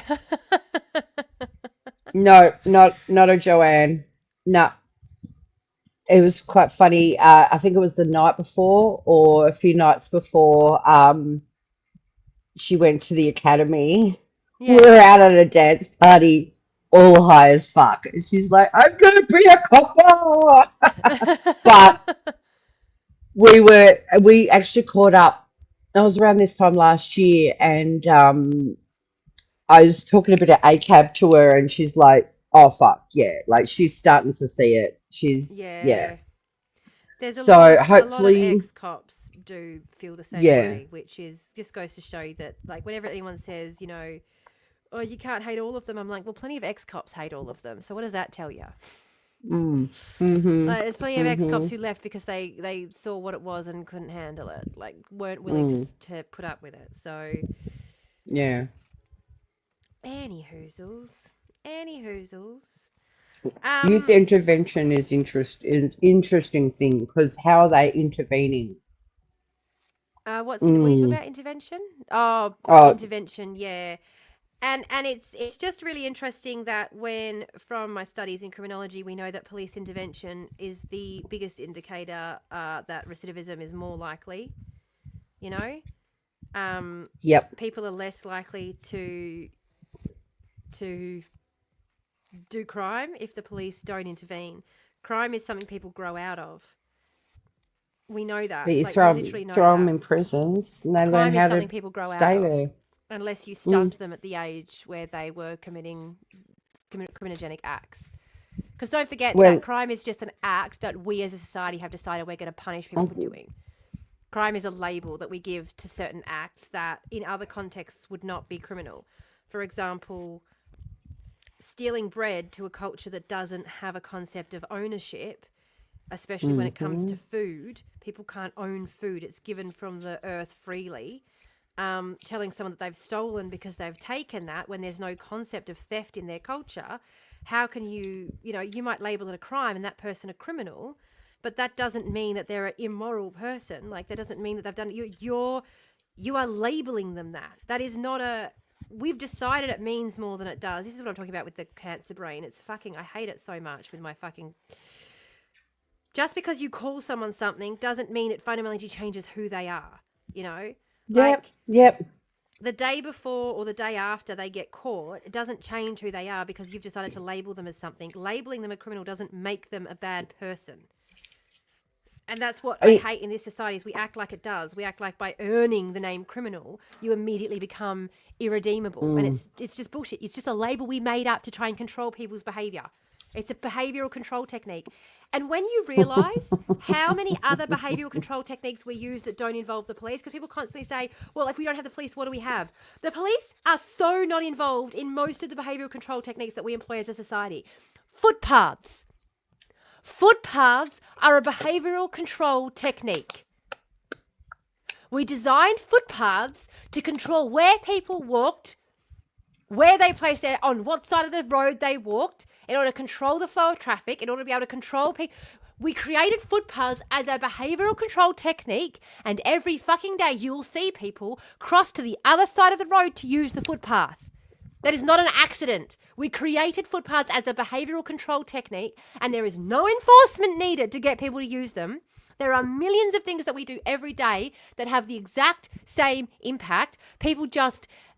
We are just so caught up in the idea of policing because it's been used as a political football to get people to vote.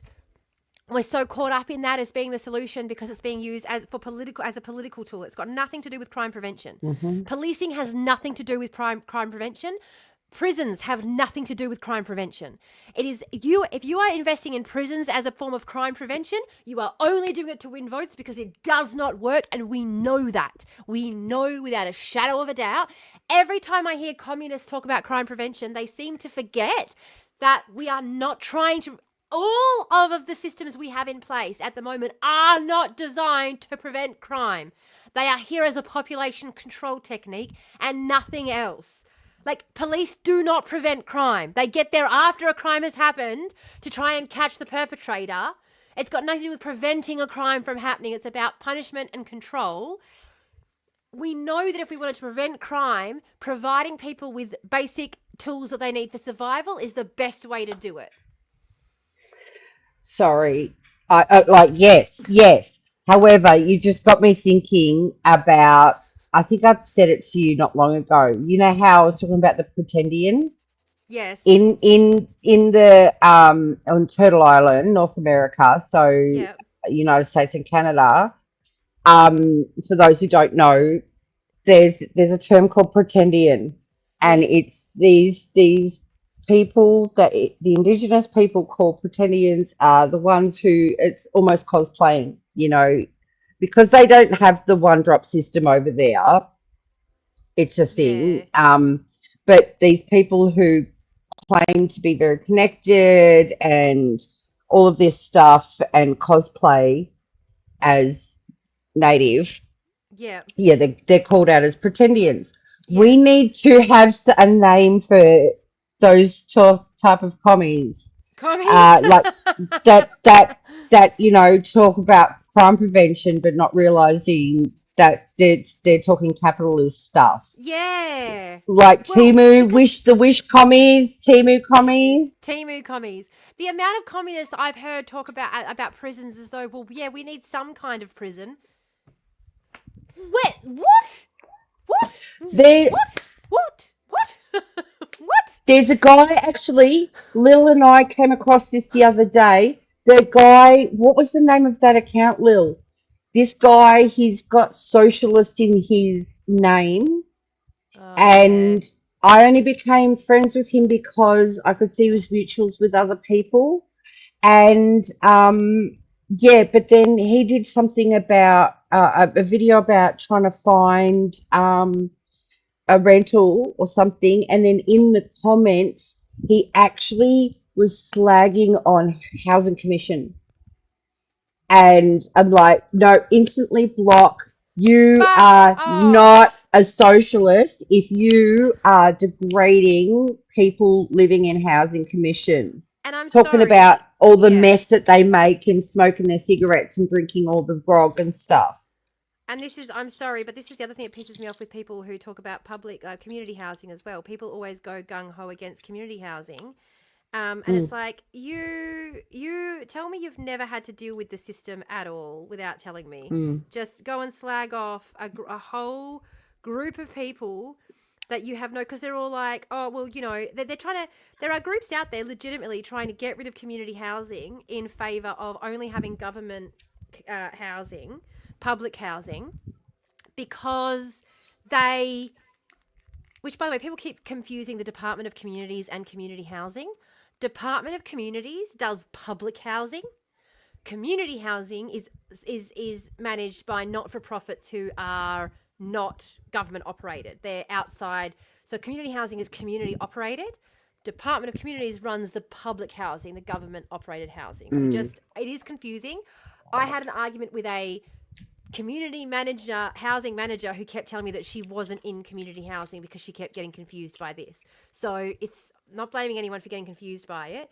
But I've had so many people tell me that we should get rid of fucking community housing altogether because it was just basically, you know,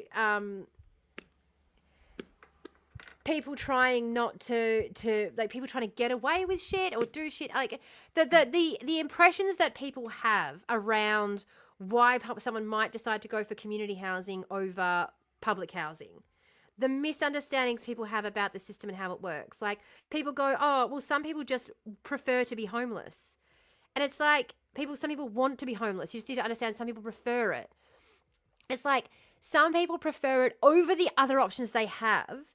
But if you ask them what they prefer, if they could like blue sky crayon whatever they want, they aren't choosing homelessness. You're telling them that they have two options, government controlled housing or sleeping rough, and you're surprised that they're choosing sleeping rough. And then you turn around and say they prefer being homeless, as though the options you gave them were any home they wanted or sleeping on the street. And not the option between being in a highly controlled, coercive environment and sleeping on the street. Because having escaped from an abusive environment, when I found myself homeless, I decided to take my two kids and put them in a tent rather than go and seek out help from a shelter again. And people will turn around and say, so you prefer being homeless when they hear that situation. Yeah. The thing is, and I've been saying this to a few people lately, Oh my it's gosh. not Yeah. binary, black or white, yes or no. It is not a binary. Nothing is a binary thing. There's always nuance, there's context, and people they just think, no, it's either this way or that way, left or right, Dems or Republicans, Labor or Liberal. It is not black and white, but we are conditioned to make everything feel like it's black or white one way or the other. Yeah. It's like, yeah. Yeah. I know, and exactly. And living in a tent where you have freedom of movement and you're not being constantly monitored and you can go to your job because I had to quit my job in a shelter because I finished at 2:00 in the morning and curfew was 11 o'clock. So I had to quit my job when I was in a shelter.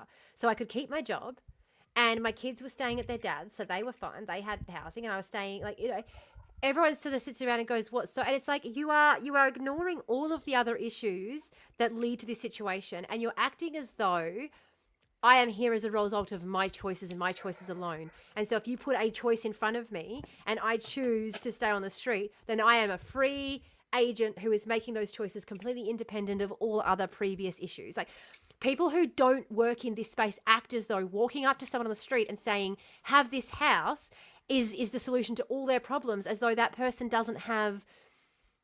Hey, Louie, by the way, I meant to say hello before. How are you going? As though this person doesn't have years and years of history warning them that house isn't a solution to their problems. That house is just going to be another problem that they have to deal with. Like, I was not interested. This last time I became homeless, I didn't even sign up for community housing. I was like, I'm buying my own fucking house. That is how I'm going to get out of this situation, because there is no other way out of it other than home ownership. And so if someone had walked up to me and said community housing, I would have gone, no, I'm not going to pay their rent, because they charge you a percentage to make sure that you can't really get ahead. You don't really get to save. They charge you a percentage of your income. So as soon as you start getting ahead and earning more, they take more. Like, it's not like a rental where you find a cheap rental and then you can better yourself by saving up. They just take more and more of your money in the Department of Housing. So people don't realize that you're not, it's not like going to Department of Communities for a few years and help you get ahead. No, you're stuck there once you're there. And it's for people who you know, don't have the ability to buy their own home, who aren't going to be able to get a high paying job and earn their way out of that situation. That is, like, all they're ever going to be able to get is a safe and secure house provided by someone else. Great. Awesome. But if you're someone who is able to do that extra work, they put barriers in place so that you can't. Like, if you're someone who is able to pick up a second job and earn more money so that you can try and save up to buy a house, they increase your rent with the more income you have coming in. Mm-hmm. If you get a housemate to help you pay the rent, they increase your rent to take more. Like, they don't view it. They're not there to help you get ahead. They're like, we've given you a house. It's your job now to just like, and that again, if you're someone who is able to get on your feet and that's the perfect house for you and you want to stay there forever and you're able to pay that money towards it and then they can use that money to pay, to maintaining that home and other people. So it's like, that's great. But if you are trying to save up to buy your own home and get out of that housing situation, which they keep saying you're supposed to, they keep telling you to get out of social housing and get into another home, you don't really have the ability to do that. Yeah. Yeah.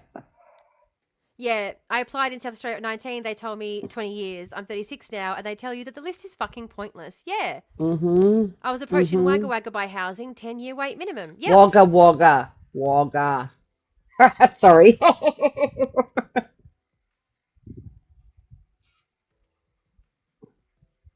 No rent Only assistance. 3 more years. No fixed address means no rent assistance. Yeah. Yep. Yep. Mm. And again, this is why we know rent assistance isn't about helping tenants. It's about helping landlords make sure that they can still get their rental profits. Because if you're not paying a landlord that money, you lose it immediately, even though you probably still have to pay. Like you're paying something. You're paying at a camp. You're paying rental tent fees. At a motel, you're paying motel fees. But they don't care about that. They're there to protect landlords' profits, and that's why it doesn't, like, they take it off you immediately. Hey, Jose! I was thinking about you earlier. How's your trip going? How's your trip? I keep having to glue tissue paper over my nails because they keep splitting. Tea bags. No, just use a tissue. It's so much easier. Yeah, but tea bags are stronger. Tissue... I was going to say tissue and nail glue is like a acrylic nail. There's no... Well, there you go. Yeah. Yeah. Actually, I have to go. I just saw the time. I'm meant to be up, right? Just thinking about earning more money and stuff. I have to do my resume. I've got to apply for a job. Well, hopefully the job will be advertised tomorrow, so I can apply for a job so I can get more money. I thought you were moving over here, Belle. Now you're applying. Yeah, but I need to. But if I can apply for the job that I'm doing now, then I actually have policy in my experience. Fine. Right, right. Fine. At the moment, I'm I only want you to go and do your acting, own thing. but also I've got a house inspection tomorrow, and I haven't done the cleaning that yeah, that's the one, Lil. I haven't done the cleaning that I plan to do because I don't want to. I don't know if you're frozen, Tam, or if No, you're I'm not. just I'm picking at my tissue nail. yeah, no, you're actually frozen on screen because you're like this. Oh, what? Can you hear me though? Yeah, yeah, yeah. Oh, okay. Well, there you go. Yeah, it was quite funny. Ah, someone, can you go back and clip it and then just... No, Sorry, I'm being a child. don't do that. No, thanks. It No, thank you. I'm good. I have cancer. Be nice to me. was the thing. Yep. Your card. Oh, does Jazzy know? Oh, I don't know. Does Juzzy know? Hey, Juzz, I have cancer. Yeah, yeah. Yeah, but no, I do have to go. But I like, did you see how quickly I responded to you saying, "Hey, you want to go live with me?" I'm like, yeah, because I don't want to do the cleaning. Well, It's you not. don't have. It's a public holiday. You shouldn't have to do any cleaning on a public holiday. Yeah, I know, but I should It's a have done the crime. clean. It is a crime. It's also 38, 39 degrees. Oh, So that's horrendous. yeah, This is the other so thing. Oh, and did I tell you benefit? I did. I said benefits of owning your own home. The bank's going to put my mortgage on pause. yep, Not that they're yep. going to put the insurance, the what do you call it? I'm gonna leave it for as long as I can because they're not going to put the interest on pause, just my repayments. So I'm going to keep paying it down until the interest goes down a little bit, and then I'll pause it. Yeah. Will you be eligible for any other, is there sick payments from Centrelink? No, nothing like that. There's no I'm sick payments from Centrelink, but there are other services out there. So the Breast Cancer Network, I've already signed up with Yeah. them, and they're pretty good at. Oh my God, the big C. Sorry, Zab. I didn't realize that. No, Sorry, Jazz. Jazz. Sorry, Juzzy. She's got cancer brain, not brain cancer, not brain I have cancer, cancer brain. cancer Yeah, I have brain. cancer brain. I have breast cancer and I have cancer brain. So I have been getting really frustrated with myself for being so foggy brained and being so tired. And now we found out that it's cancer brain. So yeah, we got booby pics. Everyone got to see my boobies, Juzzy. You missed her tits. No, yeah, you didn't. You didn't get to see my titties. You missed my titties. No. Breast cancer Yeah. is look, there's hope. There's hope. Breast There cancer's the best is, cancer to get. Breast cancer. if you're gonna get I was it, gonna say, shut up with your hope bullshit. Shut up with that yeah. bullshit. Yeah, Breast okay. cancer is the best fucking cancer to get. And 2025 is the best year to get 2025. cancer. So Yeah, I have the best cancer at the best time. that's it. That's Yeah. it.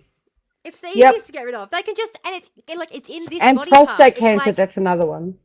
well, yeah, but prostate Yep. cancer hangs around forever. My granddad had that for 20 fucking years. What? Yeah, it's a slow one. It doesn't kill you quickly, but it doesn't like to go away. It likes to hang around. But yeah, it's in an There you go. extremity, so they can just We'll have to have a bye-bye boobies party. No, we will not be having a bye-bye boobies party. Absolutely Okay. not. We will not be having a bye-bye booby party. I will be sobbing in a pile in the shower for about a week after that, I think, maybe, before I'm ready to face human beings again. Sad showers. We love Yeah. a sad shower. Sad shower. Yeah. Oh my goodness. Jessie, no. Yeah, you're not allowed to tell me any stories like that, Juzzy. Okay, we're just gonna get everyone on the right vibes now. All right, very quickly. Yep. You're not to tell me any of that bullshit story. All right, can we all read the vibes, please? I'm gonna sign off now. No. All right. I am gonna sign off now. Thank you, everyone. It's been great. Have a good day. See you later. Okay. All right.